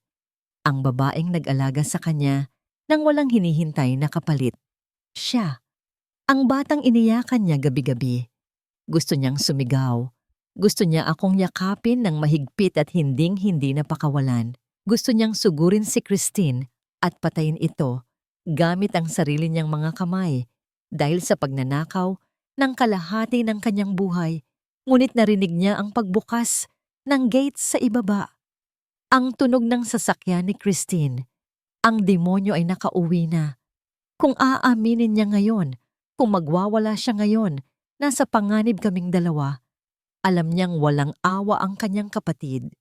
Kung nalaman ni Christine na buhay ang tunay na tagapagmana, hindi ito magdadalawang isip na tapusin ang trabahong sinimulan nito noon. Pinilit ni Doña Teresita na kalmahin ang kanyang sarili. Pinunasan niya ang kanyang mga luha at huminga ng malalim. Pilit na ibinabalik ang maskara ng Iron Lady, kahit na ang loob niya ay wasak na wasak. Wala. Pagsisinungaling niya, bagamat ang kanyang boses ay nanginginig pa rin. "May naalala lang ako. Bigyan mo ako ng tubig." Nagtataka man, sumunod ako. Habang nakatalikod ako para magsali ng tubig, kinuha ni Doña Teresita ang kanyang cellphone na nasa ilalim ng unan. Nag-type siya ng mensahe kay Jude Salcedo. Ang kanyang mga daliri ay nanginginig sa galit at determinasyon. "Jude, pumunta ka dito bukas ng madaling araw habang tulog pa ang lahat. Kumuha ka ng sample ng buhok ni Minnie at maghanda ka ng DNA test. Wag na wag mong ipapaalam kay Christine o kahit kanino. Kapag nag-positive ito, maghanda ka. Dahil susunugin ko ang impyernong itinayo ng kapatid ko. Nang iabot ko ang tubig, tinanggap niya ito. Sa pagkakataong ito, nang magdikit ang aming mga kamay, hindi na niya ako binitawan agad. Tinitigan niya ako ng malalim. Ang kanyang mga mata ay nag-aapoy sa isang bagong layunin. Minnie, sabi niya, ang boses ay matatag na. Huwag kang aalis sa tabi ko. Kahit anong mangyari, huwag kang aalis. Tumango ako. Hindi alam na sa gabing iyon, nagbago na ang ihip ng hangin. Ang ina na naghahanap ay natagpuan na ang anak na nawawala. At ang giyera para sa katotohanan ay kasisimula pa lamang. Sa labas ng pinto, naaninag ko ang anino ni Christine na nakatayo. Nakikinig sa katahimikan, hindi alam na ang kanyang oras ay unti-unti nang nauubos. Ang opisina ni Doña Teresita ay balot ng nakabibinging katahimikan, isang uri ng katahimikan na mas mabigat pa sa anumang ingay ng bagyo. Nakaupo siya sa kanyang swivel chair, nakatalikod sa pinto, at nakaharap sa malawak na bintanang salamin kung saan tanaw ang madilim na hardin. Sa kanyang kamay ay isang baso ng wine na hindi niya magawang inumin. Ang likido ay kasing pula ng dugo na nananalaytay sa kanyang mga ugat. Dugo na ngayong gabi ay huhusgahan ng isang pirasong papel. Ang bawat paggalaw ng kamay ng orasan sa dingding ay tila martilyong humahampas sa kanyang dibdib. Hinihintay niya si Jude. Hinihintay niya ang katotohanan na maaaring bumuhay sa kanya o tuluyang pumatay sa natitira niyang katinuan. Bumukas ang pinto. Hindi na kailangang lumingon ng Donya para malaman kung sino iyon. Ang bigat ng mga hakbang ni Jude ay nagpapahiwatig ng kanyang dala. Pumasok ang pribadong investigador at dahan-dahang isinara ang pinto. Tinitiyak na walang ibang makakarinig sa kanilang pag-uusap. Donya, ang boses ni Jude ay mababa, halos pabulong, puno ng respeto at awa. Hawak ko na po ang resulta. Dahan-dahang ipinihit ni Doña Teresita ang kanyang upuan. Ang kanyang mukha ay walang emosyon, tila isang maskara ng porselana na anumang oras ay mababasag. Inilahad niya ang kanyang nanginginig na kamay. Inilapag ni Jude ang isang puting sobre sa ibabaw ng mahogany desk. Ang sobreng yon ay manipis, ngunit para kay Teresita, ito ang pinakamabigat na bagay sa buong mundo. Nanginginig ang kanyang mga daliri habang pinupunit ang selyo. Ang tunog ng napupunit na papel ay tila kulog sa loob ng kwarto. Inilabas niya ang dokumento. Ang kanyang mga mata ay mabilis na dumaan sa mga terminolohiyang medikal hanggang sa huminto ito sa pinakahuling bahagi ng pahina. Probability of paternity/maternity, 99.999%. Conclusion, positive. Tumigil ang mundo. Ang hangin sa kanyang baga ay tila naubos. Nabitiwan niya ang papel at ito ay dahan-dahang lumapag sa mesa. Tila isang hatol ng langit. Hindi siya sumigaw. Hindi siya humagulgol. Ang sakit na naramdaman niya ay masyadong malalim para sa simpleng luha. Ito ay isang uri ng sakit na gumagapang mula sa kaibuturan ng kanyang kaluluwa, pinipiga ang kanyang puso hanggang sa wala nang matira. Napahawak siya sa kanyang bibig upang pigilan ang pagkawala ng isang impit na ungol ng hinagpis. Si Minnie, ang babaeng inalipusta ni Priscilla, sa harap niya, ang babaeng tinawag niyang lampa nang mahulog ito sa hagdan. Ang babaeng pinagbintangan ni Christine na mukhang pera. Ang babaeng iyon ay ang kanyang Catalina. Bumalik sa kanyang alaala ang lahat ng sandaling nagkasama sila. Ang init ng haplos ni Minnie noong nilalagnat siya. Ang lasa ng tsaa na tanging si Minnie lang ang nakakapagtimpla ng tama. Ang paraan ng pagtayo nito nang may dignidad kahit nanyuyurakan ng iba. Nasa harap na niya ang kanyang anak sa loob ng mahabang panahon, pero nabulag siya ng mga kasinungalingan ng kanyang sariling kapatid. Jude! Ang tawag niya, garalgal at basag ang boses. Ang anak ko, nasa ilalim ng pamamahay ko at hinayaan ko silang saktan siya. Hindi niyo po alam, Donya, sagot ni Jude habang nakayuko. Walang may alam. Isang malakas na hampas sa mesa ang yumanig sa mga kagamitan. Tumayo si Doña Teresita. Ang mga luha ay umaagos sa kanyang pisngi, ngunit ang kanyang mga mata ay naglalabas ng apoy ng puot. Ang lungkot ay mabilis na napalitan ng galit, isang nakakatakot at malamig na galit. Galit sa kanyang sarili at higit sa lahat, galit sa demonyong nagngangalang Christine. Ninakaw ni Christine ang 25 taon ng kanyang buhay. Ninakaw nito ang mga unang hakbang ni Catalina, ang mga unang salita, ang mga ngiti at yakap. At hindi lang iyon, pinalaki ni Christine ang sarili nitong anak na si Priscilla gamit ang pera at pagmamahal na dapat ay para kay Catalina, habang ang tunay niyang anak ay nagdusa sa hirap. Gusto niyo po bang tumawag ako ng pulis? Tanong ni Jude. Pwede nating ipadampot si Christine at Priscilla ngayon din. Hindi, mariing sagot ni Teresita habang pinupunasan ang kanyang luha. Ang kanyang boses ay bumalik sa pagiging matalas at matatag, ngunit mas mapanganib ngayon. Masyadong madali ang kulungan para sa kanila. Gusto kong maramdaman nila ang bawat sakit na dinanas ng anak ko. Gusto kong makita kung paano gumuho ang mundo nila, unti-unti, habang nakatingin ako sa mga mata nila. Lumapit si Teresita sa bintana. Sa ibaba, sa ilalim ng ilaw ng poste sa hardin, nakita niya si Minnie. Nagwawalis ito ng mga nalaglag na dahon kahit gabi na. Suot ang lumang uniforme na maluwag sa payat nitong katawan. Dumikit ang palad ni Teresita sa salamin. Tila pilit na hinahaplos ang pisngi ng anak mula sa malayo. Ang kanyang puso ay parang pinipiga sa awa at pagmamahal. Patawarin mo ako, anak, bulong niya sa hangin. Ang bawat salita ay may bigat ng isang panata. Patawarin mo ako kung naging bulag ako. Pero simula sa gabing ito, walang sino man ang makakasakit sa'yo. Ako na ang bahala. Ako na ang bahala sa lahat. Biglang bumukas ang pinto ng opisina ng walang katok. Pumasok si Christine, suot ang kanyang silk nightgown, dala ang kanyang karaniwang ngiti na puno ng kaplastikan. Ate? Gising ka pa pala. Bati ni Christine habang pumapasok, hindi napapansin si Jude na nasa dilim ng sulok. I just wanted to check on you. Okay ka na ba?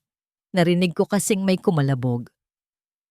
Mabilis na itinago ni Teresita ang papel sa ilalim ng folder. Humarap siya sa kapatid at sa isang iglap, nagbago ang kanyang anyo. Nawala ang galit, nawala ang luha. Ang natira ay ang mukha ng isang mabait at utu-utong ate na kilala ni Christine. Okay lang ako, Christine, sagot ni Teresita at nagpilit siya ng isang ngiti. Isang nangiti na hindi umabot sa kanyang mga mata, isang nangiti na kasing lamig ng patalim. May nahulog lang na libro. Nag-uusap lang kami ni Jude tungkol sa security ng bahay. Ah, good. Lumapit si Christine at humawak sa braso ni Teresita. You need rest, ate. Masyado kang nagpapagod. Hayaan mo na lang kaming mag-asikaso ng kumpanya ni Priscilla. You trust us, right? Tinitigan ni Teresita ang kapatid sa mata. Nakita niya ang kasakiman na nagtatago sa likod ng pag-aalala. Gusto niyang sumuka. Gusto niyang sakalin ito. Pero sa halip, hinawakan niya ang kamay ni Christine. Oo naman, sagot ni Teresita ng malumanay. Ikaw ang kapatid ko. Ikaw lang ang pamilya ko.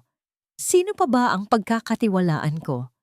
Ngumiti ng malapad si Christine, isang ngiti ng tagumpay. That's right, ate. Family takes care of family. Nang lumabas si Christine, agad na naglaho ang ngiti ni Teresita. Ang kanyang mukha ay naging bato. Kinuha niya ang telepono at mabilis na nagdial. Attorney Valdez, bati niya sa kabilang linya. Ang kanyang boses ay puno ng awtoridad na hindi pwedeng suwayin. pumunta ka dito bukas ng umaga. Gusto kong baguhin ang last will and testament ko. Lahat ng properties, lahat ng accounts, lahat ng shares. Huminto siya sandali at tumingin muli sa bintana, kung saan naglalakad si Minnie papasok ng servants' quarters. At ihanda mo ang mga papeles para sa paglilipat ng ownership ng mansyon. May mga basura akong kailangang ilabas at may tunay na may-ari na kailangang paupuin sa trono. Ibinaba niya ang telepono. Ang gera ay nagsimula na at sa pagkakataong ito, ang leon ay gising na gising na. Sa pagsikat ng araw sa mansyon ng mga Villarreal, isang kakaibang hangin ang umihip. Hindi ito ang karaniwang hangin na amoy mamahaling pabango at pagkukunwari, kundi hangin ng pagbabago. Nakatayo ako sa harap ng salamin, sa aking maliit na kwarto sa servants' quarters. Hawak ang aking lumang uniforme. Puno ito ng mantsa ng aros kaldo at bakas ng mga nakaraang kahihiyan. Akmang isusuot ko na sana ito nang biglang kumatok si Manang Ising. May dala siyang isang mahabang box na nakabalot sa itim na velvet. Ang sabi niya, utos daw ni Doña Teresita na isuot ko ang laman nito at pumunta sa kanyang opisina agad. Nang buksan ko ang kahon, tumambad sa akin ang isang navy blue na business suit. Ang tela ay makinis, matibay, at halatang hindi gawa sa ordinaryong patahian. Ito ay may amoy ng lavender at cedar wood, amoy ng lumang yaman at kapangyarihan. Nang isuot ko ito, nanibago ako sa aking refleksyon. Ang blazer ay tila niyakap ang aking balikat ng perpekto at ang palda ay bumagay sa haba ng aking mga binti. Sa unang pagkakataon, hindi ako mukhang alipin. Mukha akong may kakayahan. Pagpasok ko sa opisina ni Doña Teresita, naabutan ko siyang nakatayo at nag-aayos ng mga papeles. Nang humarap siya sa akin, natigilan siya. Ang kanyang mga mata ay nanlaki ng bahagya at may kung anong emosyon ang dumaan sa kanyang mukha. Pagkamangha na hinaluan ng lungkot. Ang suit na suot ko ay ang paborito niyang suit noong nagsisimula pa lang siyang itayo ang kanyang imperyo. 25 taon na ang nakakaraan. Ma'am, tawag ko. Medyo naiilang. Pinapasuot niyo po ba talaga ito sa akin? Baka po magalit si Ma'am Priscilla. Lumapit si Doña Teresita sa akin. Sa halip na sumagot, inayos niya ang kwelyo ng aking blazer. Ang kanyang mga daliri ay mainit at maingat. Tila inaayos niya ang isang mamahaling diamante. Simula sa araw na ito, sabi niya, ang boses ay mababa at puno ng kaseryosohan. Hindi ka nakatulong. Ikaw na ang magiging executive assistant ko. Ang mga kamay mo ay hindi na para sa paglalaba at paglilinis ng kalat ng iba. Ang mga kamay mo ay para sa paghawak ng kinabukasan ng kumpanyang ito. Hindi ako nakasagot. Ang tibok ng puso ko ay bumilis. Bakit? Bakit niya ito ginagawa sa isang estranghero? But ma'am, wala po akong experience sa negosyo. Nurse po ako. Tinitigan niya ako sa mata at sa sandaling iyon, parang ibinubuhos niya ang lahat ng kanyang tiwala sa akin. Ang skills na pag-aaralan, Minnie, pero ang puso at katapatan hindi. Iyon ang meron ka na wala ang iba dito. Biglang bumukas ang pinto at pumasok si Priscilla, dala ang kanyang signature iced coffee. Nang makita niya ako, muntik na niyang mabitawan ng baso. Ang kanyang mukha ay namula sa pinaghalong gulat at inis. Mom, what is she wearing? Tili ni Priscilla habang tinuturo ako. Bakit suot ng katulong na yan ang vintage Yves Saint Laurent suit mo? That belongs in a museum, or better yet, in my closet. Hinarap siya ni Doña Teresita nang walang katinag-tinag.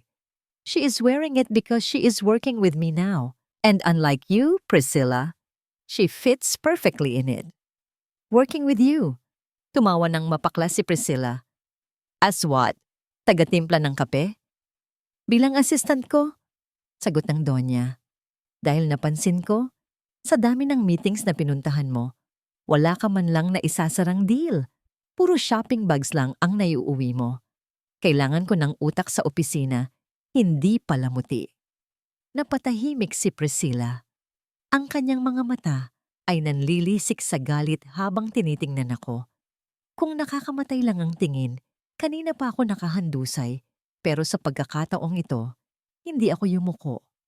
Itinaas ko ang aking noo, hinawakan ang aking folder, at tumayo sa tabi ni Doña Teresita. Naramdaman ko ang pagbabago. Hindi na ako ang basahan. Ako ay may proteksyon na. Sa buong maghapon, ipinakita ko ang aking galing.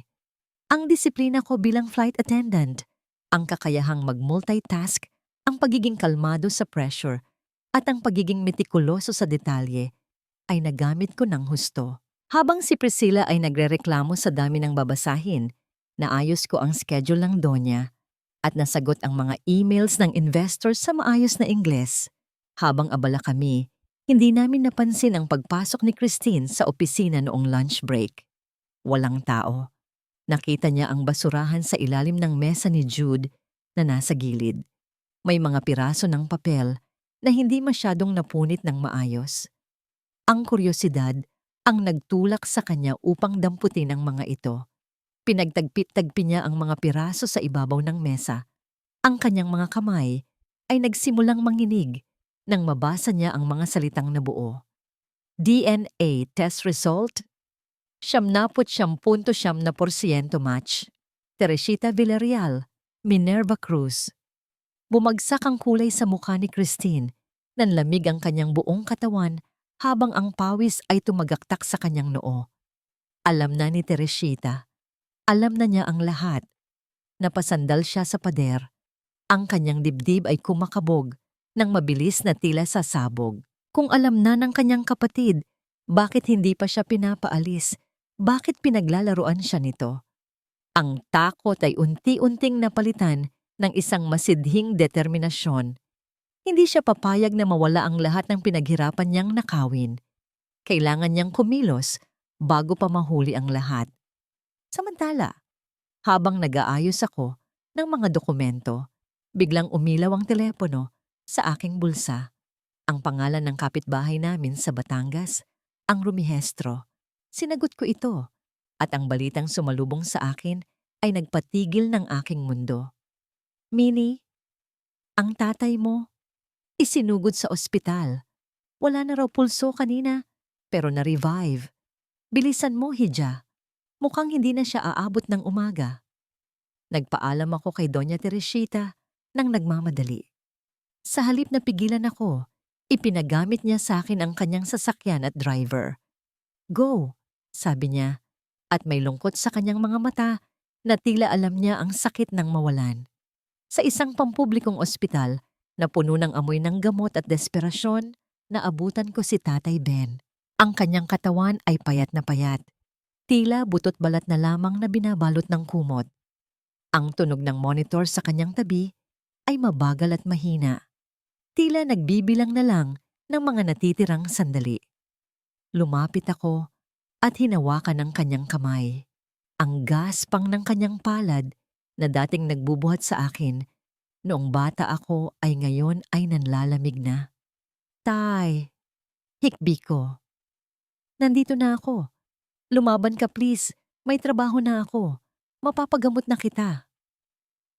Idinilat ni Tatay Ben ang kanyang mga mata. Malabo na ang kanyang paningin, pero nang makita niya ako, tumulo ang luha sa gilid ng kanyang mata. Minnie, ang boses niya ay halos hindi na marininig. Parang hanging dumadaan sa mga tuyong dahon. Patawarin mo ako. Wala kang kasalanan, Tay. Ikaw ang pinakamabuting ama sa mundo.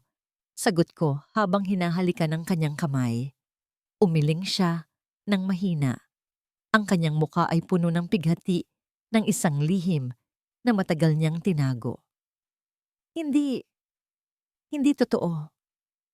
Hirap na hirap siyang magsalita. Hindi kita tunay na anak, Minnie. Natigilan ako. Tay, anong sinasabi mo? Dahil ba sa lagnat yan? Noong sanggol ka. Patuloy niya, bawat salita ay pag-amin ng kasalanan. May isang babaeng mayaman. Binayaran niya kami ng nanay mo. Binigyan niya kami ng malaking pera para itago ka, para ilayo ka sa tunay mong ina. Bumagsak ang mundo ko sa ikalawang pagkakataon. Ang lalaking tinuring kong ama, ang lalaking iniyakan ko dahil sa hirap, ay kasabot pala sa pagkawala ng tunay kong pagkatao. Sino tay? Tanong ko. Ang boses ko ay nanginginig sa galit at sakit. Sino ang nagbayad sa inyo? Villarreal. Bulong niya bago siya habulin ng hininga. Isang Villarreal. Kasabay ng pagbanggit niya sa apelyidong yon, tumunog ng tuloy-tuloy ang monitor. Ang mahabang huni ay hudyat na wala na siya. Nakatayo ako doon. Hawak ang kamay ng taong nagpalaki sa akin, habang ang katotohanan ay unti-unting lumalamon sa aking pagkatao.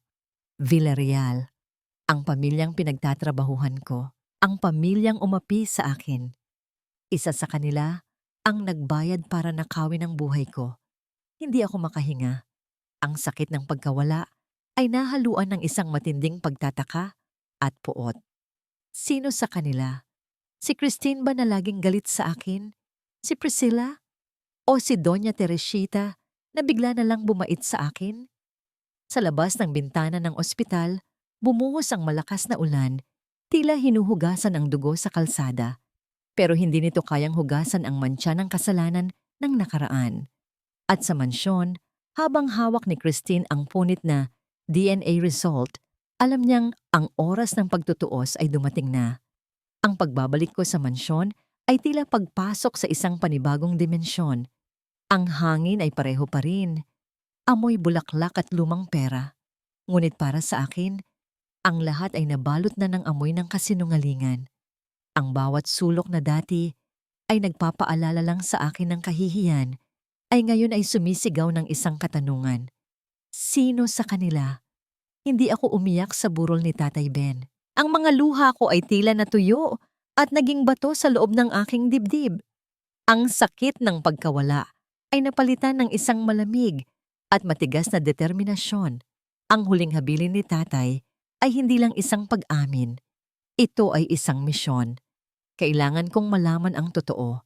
Hindi para sa aking sarili, kundi para sa katarungang ipinagkait sa aming dalawa. Kinabukasan, sa unang sinag ng araw, pinuntahan ko si Jude Salcedo sa hardin. Sa lugar kung saan niya ako binigyan ng panyo, dala ko ang lahat ng lakas ng loob na natitira sa akin. Sir Jude, panimula ko. Ang boses ko ay kalmado ngunit may bigat. Bago pumamatay si Tatay, may sinabi siya sa akin. Ikinuwento ko ang lahat. Ang pag-amin na hindi niya ako tunay na anak at ang pagbanggit niya sa apelyidong Villarreal na siyang nagbayad para itago ako. Walang emosyon kong isinalaysay ang mga detalye. Tila ba nagbabasa ako ng isang police report. Nang matapos ako, nakita ko ang pagbabago sa mukha ni Jude. Ang kanyang karaniwang seryosong anyo ay nabahiran ng matinding galit.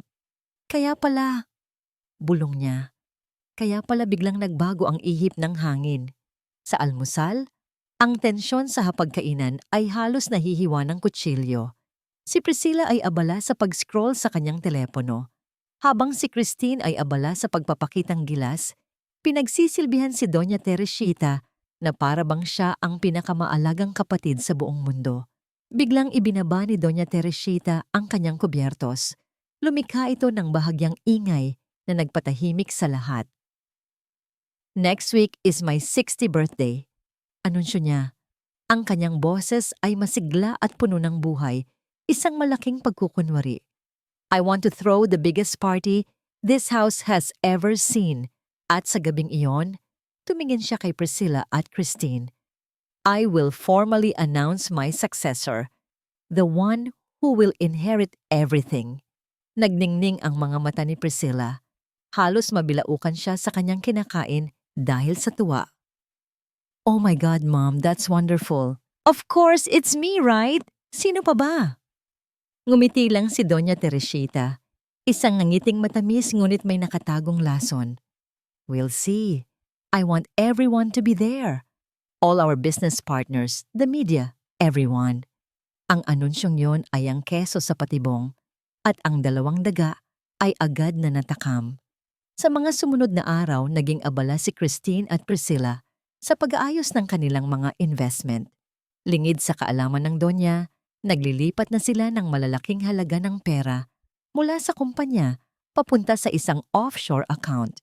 Para sa kanila, ang party ay ang huling hudyat bago sila tuluyang maglaho, dala ang yaman ng mga Villarreal.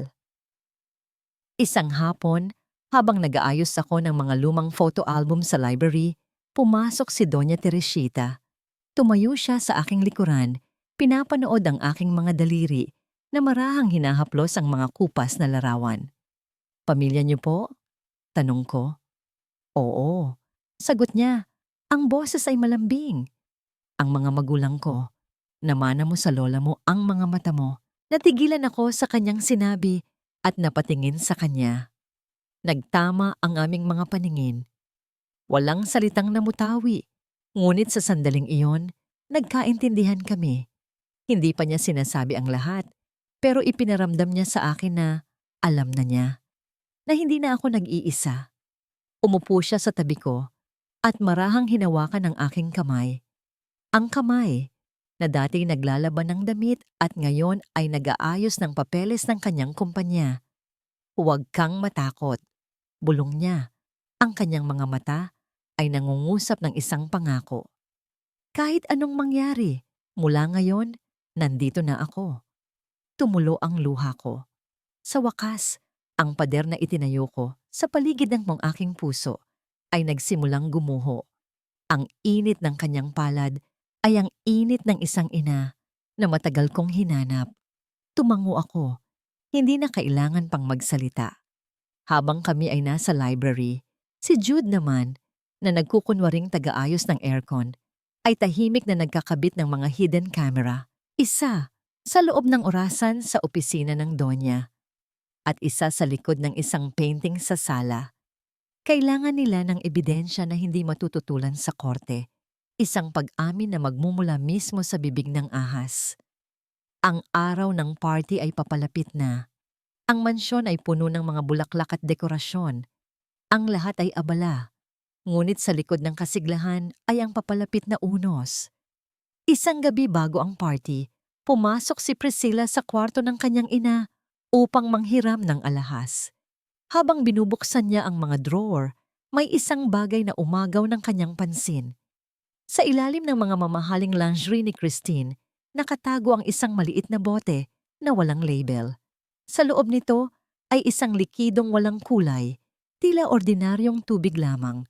Kinuha ito ni Priscilla, ang kanyang noo ay nakakunot. Mahilig siyang manood ng mga crime series at pamilyar sa kanya ang ganitong mga eksena. Nang pumasok si Christine sa kwarto, agad siyang hinarap ni Priscilla, hawak ang bote. "Ma," tanong ni Priscilla.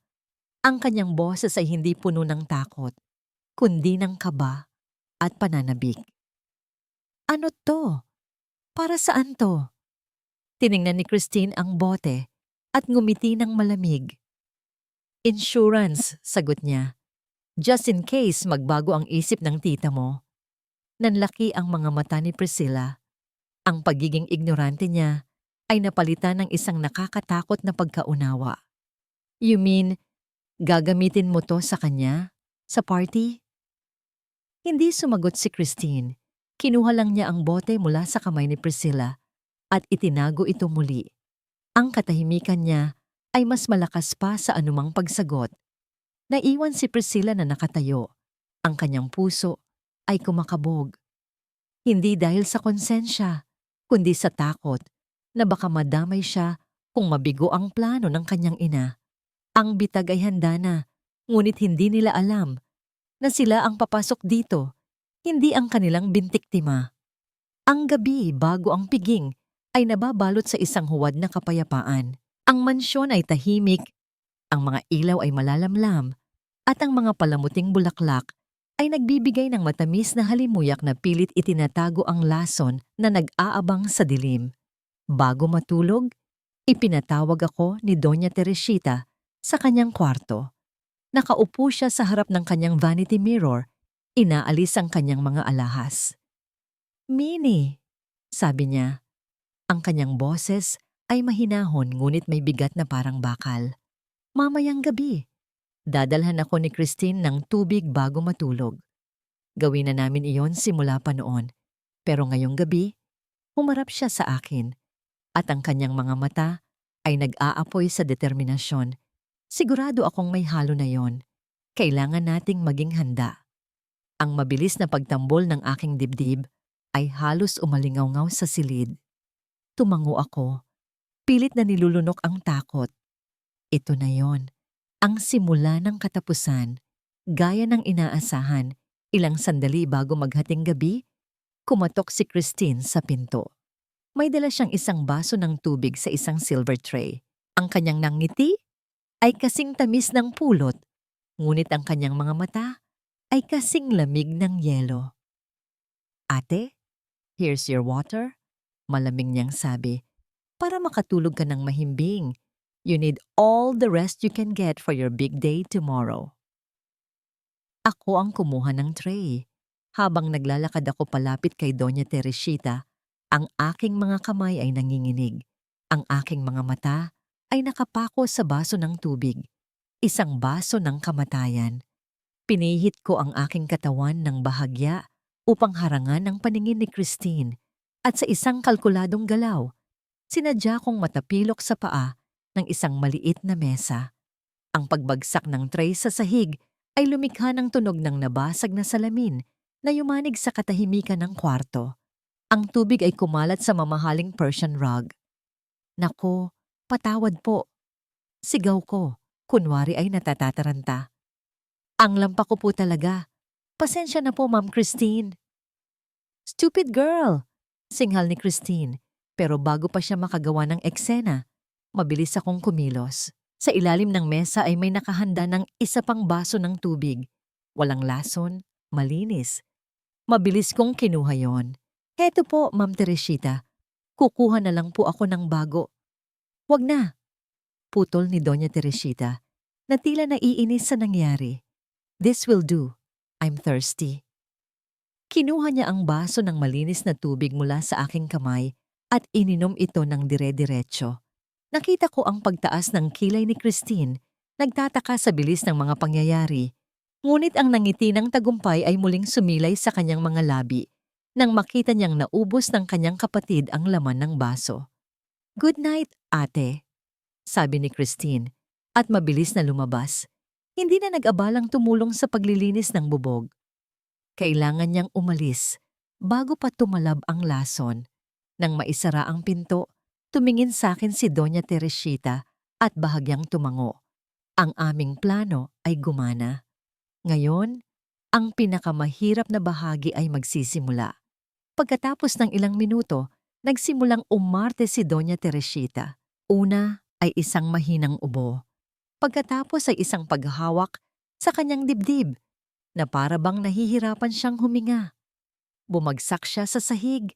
Ang kanyang katawan ay nanginginig ng bahagya. Ang kanyang pag-arte ay perpekto. Sapat lang para maging kapani-paniwala.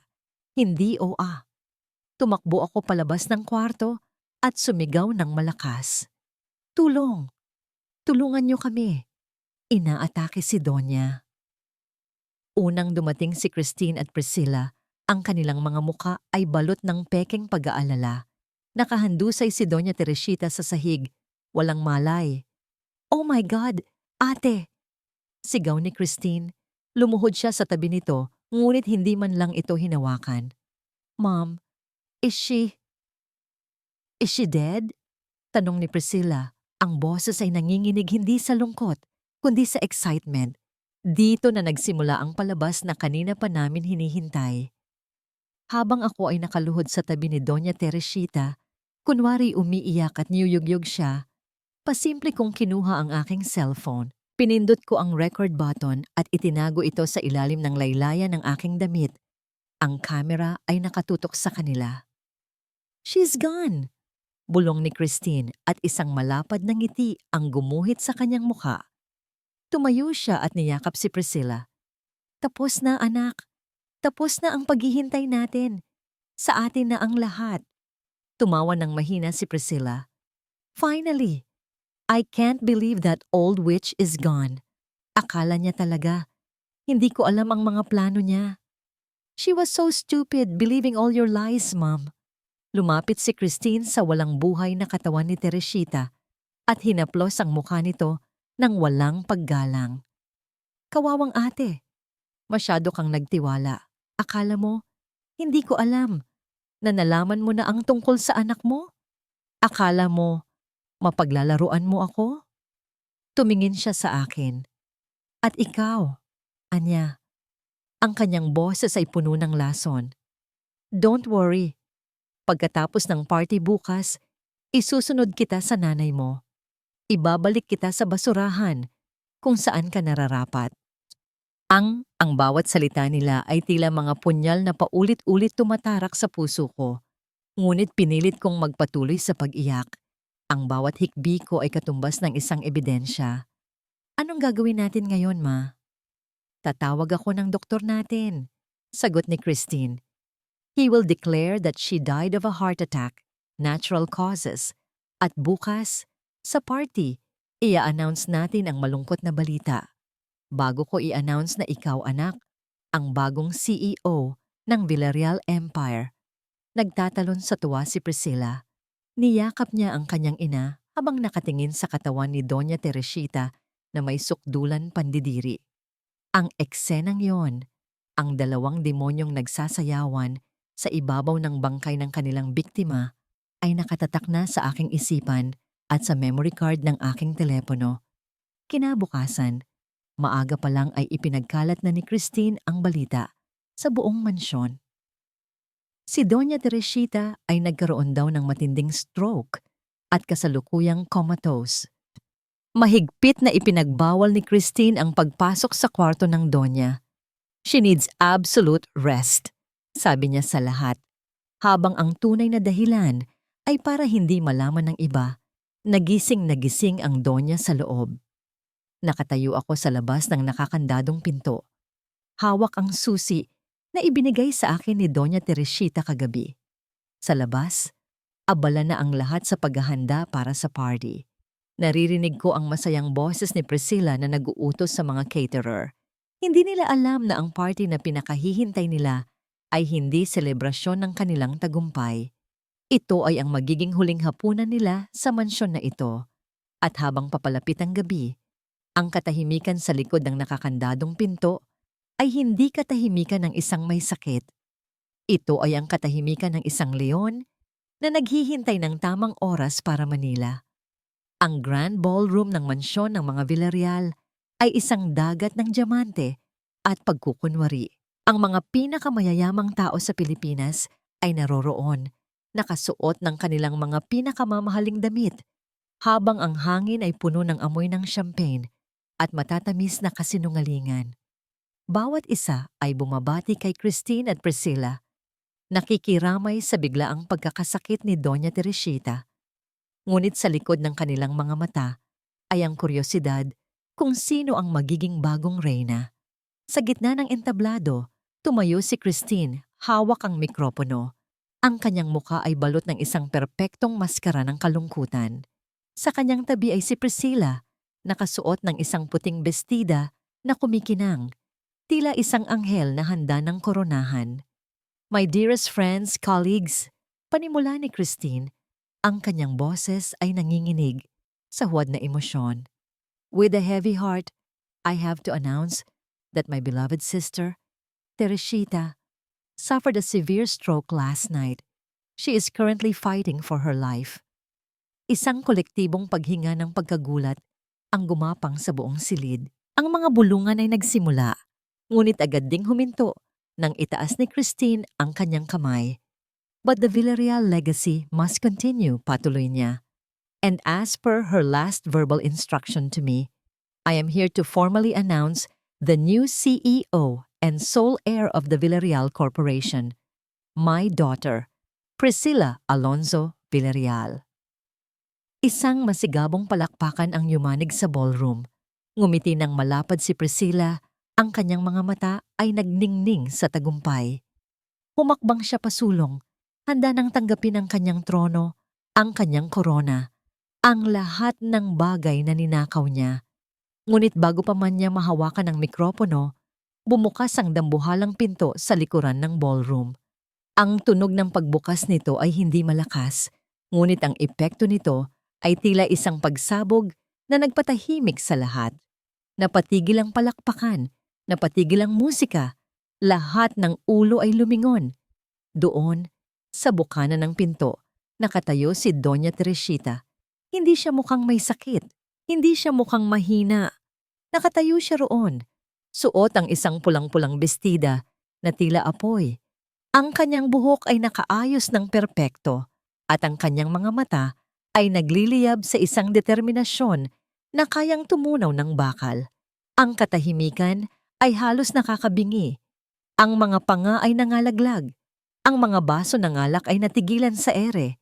Sina Christine at Priscilla ay napako sa kanilang kinatatayuan sa entablado. Ang kulay ng kanilang mga mukha ay nawala. Napalitan ng purong-purong takot. Dahan-dahang naglakad si Doña Teresita papasok. Ang bawat hakbang niya ay may bigat at awtoridad. Hindi niya pinansin ang mga nagtatakang tingin. Ang kanyang mga mata ay nakapako lamang sa dalawang babae sa entablado na nagnakaw ng kanyang buhay. Umakyat siya sa entablado at kinuha ang mikropono mula sa nanginginig na kamay ni Christine. "Magandang gabi sa inyong lahat," bati niya. Ang kanyang boses ay kalmado, ngunit malamig, umalingaw-ngaw sa bawat sulok ng silid. "I apologize for my delayed entrance. Medyo may inaayos lang akong basura sa aking pamamahay." Tumingin siya kay Christine. "Thank you for that wonderful performance, my dear sister. You've always been a great actress." Bago pa makasagot si Christine, tumalikod si Teresita at humarap sa malaking projector screen sa likod ng entablado. "Before we proceed with the announcement," sabi niya, "I have a short film I'd like to share with all of you. A little family home video, if you will." Isang senyas mula kay Jude na nasa sound booth at umilaw ang screen. Lumabas ang imahe ng kwarto ni Doña Teresita.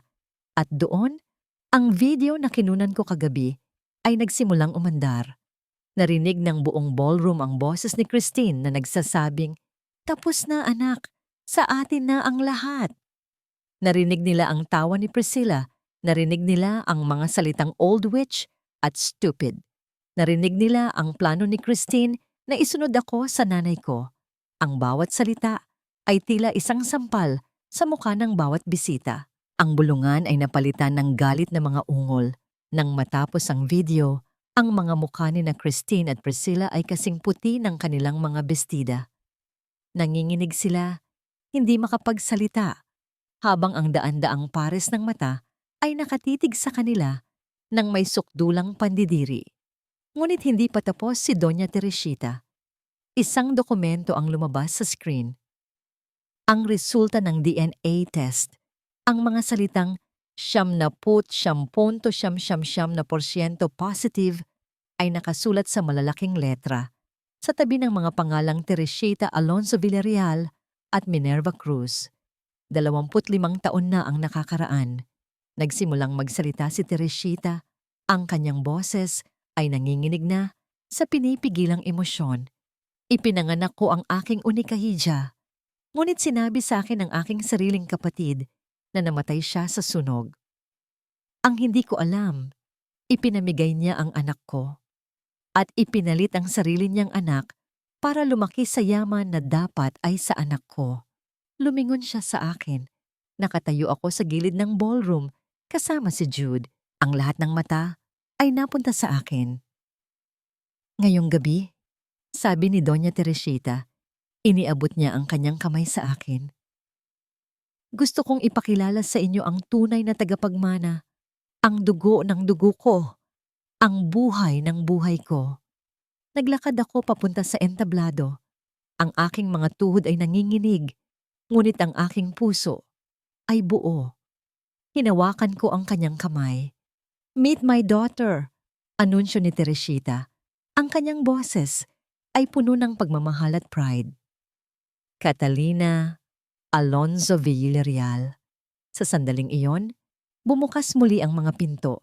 Ngunit sa pagkakataong ito, Mga pulis na ang pumasok, pinangungunahan ni Jude. Dire-diretso silang umakyat sa entablado. Christine and Priscilla Villarreal, you are under arrest for attempted murder, fraud, and falsification of public documents. Nawala sa sarili si Priscilla. Sumigaw siya na parang isang nasisiraan ng bait at sumugod sa akin. Hayop ka! You bitch! Ninakaw mo ang buhay ko! Akmang sasampalin niya ako, ngunit mas mabilis ang kanyang ina. Isang malakas na sampal mula kay Doña Teresita ang dumapo sa mukha ni Priscilla. Ang pag-ikot ng ulo ni Priscilla at ang biglaang pamumula ng kanyang pisngi, ang tanging katibayan ng naganap na sampal sa gitna ng nakabibinging katahimikan. Hindi na, mariing sabi ni Teresita. Ang kanyang mga mata ay nag-aapoy. Hindi mo na kailanman masasaktan ang anak ko. Kinaladkad ng mga pulis ang nagsisisigaw at nagwawalang si Christine at Priscilla palabas ng ballroom. Ang kanilang mga sumpa at pagbabanta ay unti-unting humina hanggang sa tuluyan ng naglaho. Naiwan kami sa entablado. Ang mga bisita ay nakatayo, nagpapalakpakan. Ang tunog ng kanilang mga palakpak ay hindi para sa yaman o kapangyarihan. Ito ay para sa katarungan. Ipinulupot ni Doña Teresita ang kanyang braso sa aking balikat at niyakap ako ng mahigpit sa harap ng buong mundo. Sa wakas, pagkatapos ng 25 taon, naramdaman ko ang yakap ng isang ina. Sa wakas, umuwi na ako. Ang umaga pagkatapos ng piging ay sumilay na may dalang kakaibang katahimikan. Wala na ang mga bulaklak, wala na ang mga bisita, wala na ang musika. Ang natira na lamang ay ang malawak na mansyon na tila humihinga ng maluwag sa unang pagkakataon sa loob ng maraming taon. Ang unang sinag ng araw ay tumama sa mukha ni Priscilla habang nakaupo siya sa gutter sa labas ng gate. Yakap-yakap ang kanyang sarili. Ang kanyang puting bestida na kagabi ay kumikinang na parang diamante ay ngayon ay puno na ng dumi at lukot. Inilabas siya ng mga gwardiya kaninang madaling araw. Dala lamang ang damit sa kanyang katawan at ang kahihiyan sa kanyang mukha. Walang pera, walang alahas, walang kaibigan. Ang gate na dati ay nagbubukas para sa kanyang limusin ay ngayon ay isang malamig na pader ng bakal na nagsasabing hindi na siya kabilan. Sa unang pagkakataon sa kanyang buhay, naramdaman ni Priscilla ang lamig ng semento, ang gutom, at ang kawalan ng pag-asa, ang mismong mga bagay na dati niyang pinagtatawanan sa mga tulad ko. Sa loob ng mansyon, sa isang sementeryo na napapalibutan ng mga lumang puno ng akasya, nakatayo kami ni Doña Teresita sa harap ng isang puntod na gawa sa puting marmol. Dito nakahimlay ang kanyang mga magulang, ang aking mga lolo at lola na hindi ko man lang nakilala. Ang hangin ay amoy lupa at hamog, at ang tanging maririnig ay ang huni ng mga ibon at ang marahang pagaspas ng mga dahon. Matagal kaming hindi nagsalita. Nakatitig lang kami sa mga pangalang nakaukit sa lapida.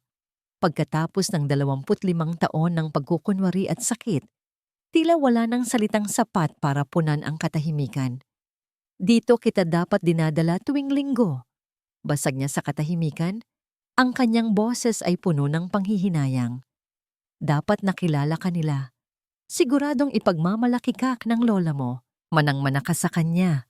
Sa wakas, bumagsak ang mga luhang matagal kong pinigilan. Hindi na ito luha ng galit o sakit, kundi luha ng isang katotohanang masakit tanggapin. Ang mga nawalang sandali na hindi na kailanman maibabalik. Sana nga po, hikbi ko. Sana nakilala ko sila. Humarap siya sa akin. At sa pagkakataong ito, wala nang bakas ng Iron Lady sa kanyang mukha. Ang nakikita ko na lamang ay isang ina na puno ng pagsisisi. Hinawakan niya ang aking pisngi. Ang kanyang palad ay mainit at magaspang, puno ng kwento. Patawarin mo ako, anak, sabi niya. Ang kanyang mga luha ay malayang dumadaloy. Patawarin mo ako kung naging bulag ako. Kung hinayaan kong saktan kanila sa ilalim ng sarili kong pamamahay, patawarin mo ako kung hindi kita nahanap kaagad. Umiling ako at hinawakan ng kanyang kamay. Hindi po galit ang nararamdaman ko, Mama. Natigilan siya sa pagtawag ko sa kanya. Ito ang unang pagkakataon. Ang salitang iyon ay tila musika na nagpagaling sa sugat ng aming mga puso. Ang nararamdaman ko po ay panghihinayang. Patuloy ko. Panghihinayang sa mga Pasko na hindi kita nakasama. Sa mga kaarawan na hindi mo ako nayakap. Pero tinitigan ko siya sa mata. Hindi pa huli ang lahat. Nandito na po tayo ngayon. Niyakap niya ako ng mahigpit. Doon, sa harap ng puntod ng aming mga ninuno, nag-iyakan kaming dalawa. Ang aming mga luha ay tila ulan na naghugas sa lahat ng sakit at kasinungalingan ng nakaraan at nag-iwan ng isang malinis at panibagong simula. Kinagabihan, sa kanyang malawak na kwarto, nakaupo si Mama sa harap ng kanyang salamin habang dahan-dahan kong sinusuklay ang kanyang buhok na may mga puti ng hibla. Ang eksenang ito ay simple, ngunit para sa aming dalawa, ito ang lahat. Ang alalay at ang reyna ay nawala na. Ang natira na lang ay isang ina at isang anak. Bukas na bukas din, pupunta tayo sa City Hall. Sabi niya habang nakatingin sa aming refleksyon. Ayusin natin ang birth certificate mo, itatama na natin ang lahat. Catalina Alonso Villarreal. Ang ganda pakinggan, hindi ba? Ngumiti ako. Maganda po. Pero huminto ako sa pagsusuklay. Gusto ko po sanang manatiling Minnie muna. Nagtaka siya. Bakit?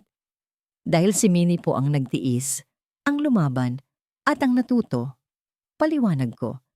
Siya po ang nakakilala sa inyo, hindi bilang isang bilyonaryo, kundi bilang isang babaeng nangangailangan ng kalinga.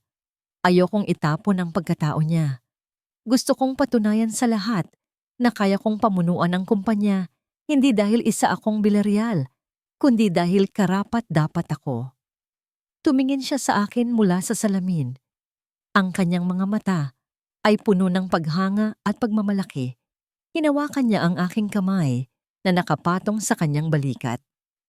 Kung ganoon, sabi niya, Minnie Catalina Villarreal, ang pangalan ng babaeng nagligtas sa akin sa sarili kong kadiliman. Tumango ako at sa aming refleksyon, nakita ko ang dalawang babae na parehong sinira ng nakaraan, ngunit ngayon ay magkasamang bubuuin ang kanilang kinabukasan. Ang sakit ay mananatili. Ang mga peklat ay hindi na mabubura. Ngunit sa unang pagkakataon, sa aming mga buhay, naramdaman namin ang paghilom. At ang paghilom na yon ay mas matamis pa sa anumang tagumpay o yaman. 2 taon na ang lumipas. Ang hangin sa Maynila ay pareho pa rin.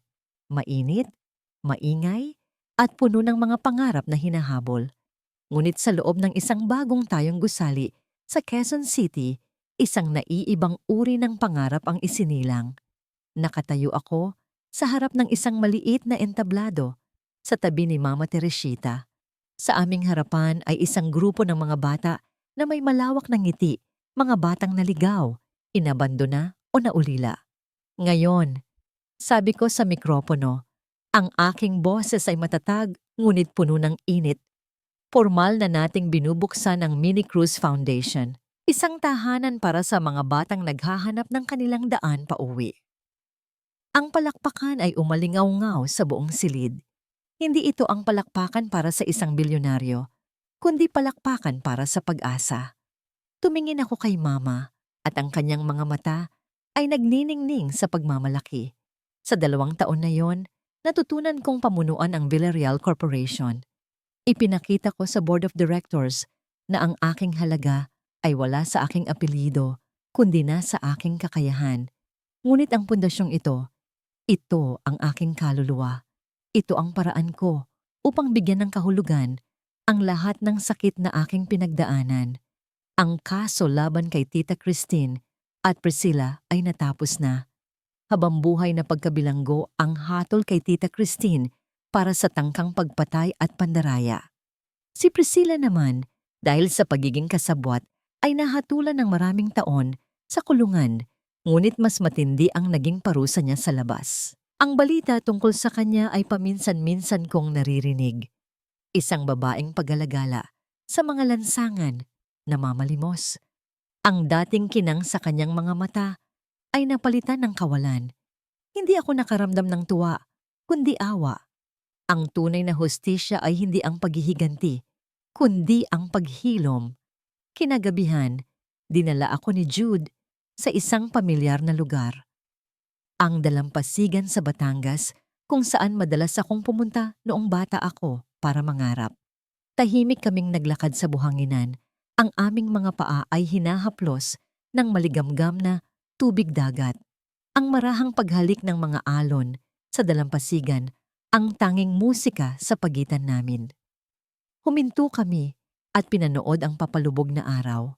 Ang langit ay nag-aapoy sa kulay kahel at rosas, isang perpektong tanawin na nagpapaalala sa akin na kahit ang pinakamadilim na gabi ay laging nagtatapos sa isang magandang umaga.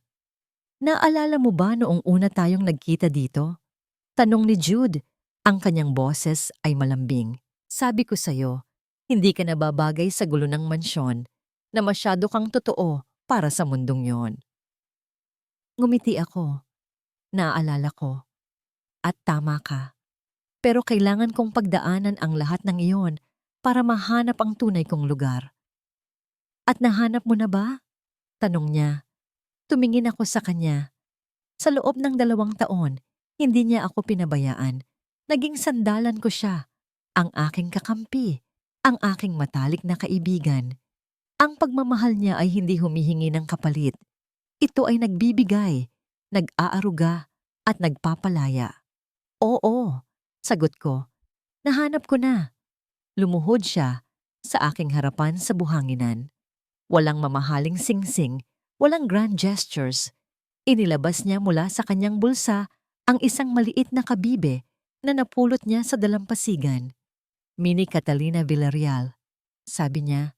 Ang kanyang mga mata ay puno ng sinseridad na kayang tunawin ang anumang pag-aalinlangan. Hindi ko maipapangako sa iyo ang isang buhay na walang problema. Pero maipapangako ko na sa bawat pagsubok, sa bawat unos, hahawakan ko ang kamay mo. Sasamahan kitang harapin ang lahat. Tumulo ang aking mga luha, ngunit sa pagkakataong ito ay luha ng purong kaligayahan. Will you be my wife? Hindi na kailangan pang magsalita. Tumango ako, at ang aking pagtango ay sinelyuhan ng isang halik. Isang halik na lasang alat ng dagat at tamis ng isang bagong simula. Mula sa di kalayuan, sa terrace ng isang maliit na beach house na ipinatayo ni Mama, nakatayo siya at pinapanood kami. Sa kanyang tabi ay isang maliit na puntod na may sariwang mga bulaklak, ang puntod ni Tatay Ben, na inilipat namin dito para mabigyan siya ng kapayapaan na nararapat sa kanya. Pinatawad ko na siya. Matagal na. Naintindihan kong sa gitna ng kahirapan, minsan ay napipilitan tayong gumawa ng mga desisyong pagsisisihan natin habang buhay. Ngumiti si Mama, isang nangiting puno ng kapayapaan. Ang kanyang anak ay buo na. Ang kanyang pamilya ay kumpleto na. Habang yakap ako ni Jude, tumingala ako sa langit kung saan nagsisimula ng sumilip ang mga bituin. Ang babaeng dating flight attendant na nawalan ng pakpak ay natutong lumipad ng mas mataas. Ang anak na nawala ay natagpuan hindi lang ang kanyang ina, kundi pati na rin ang kanyang sarili. Ang tadhana ay mapaglaro, minsan ay malupit. Ngunit sa huli, palagi itong nagtuturo sa atin ng daan pabalik sa lugar kung saan tayo tunay na nararapat. Sa piling ng mga taong nagmamahal sa atin nang walang pasubali.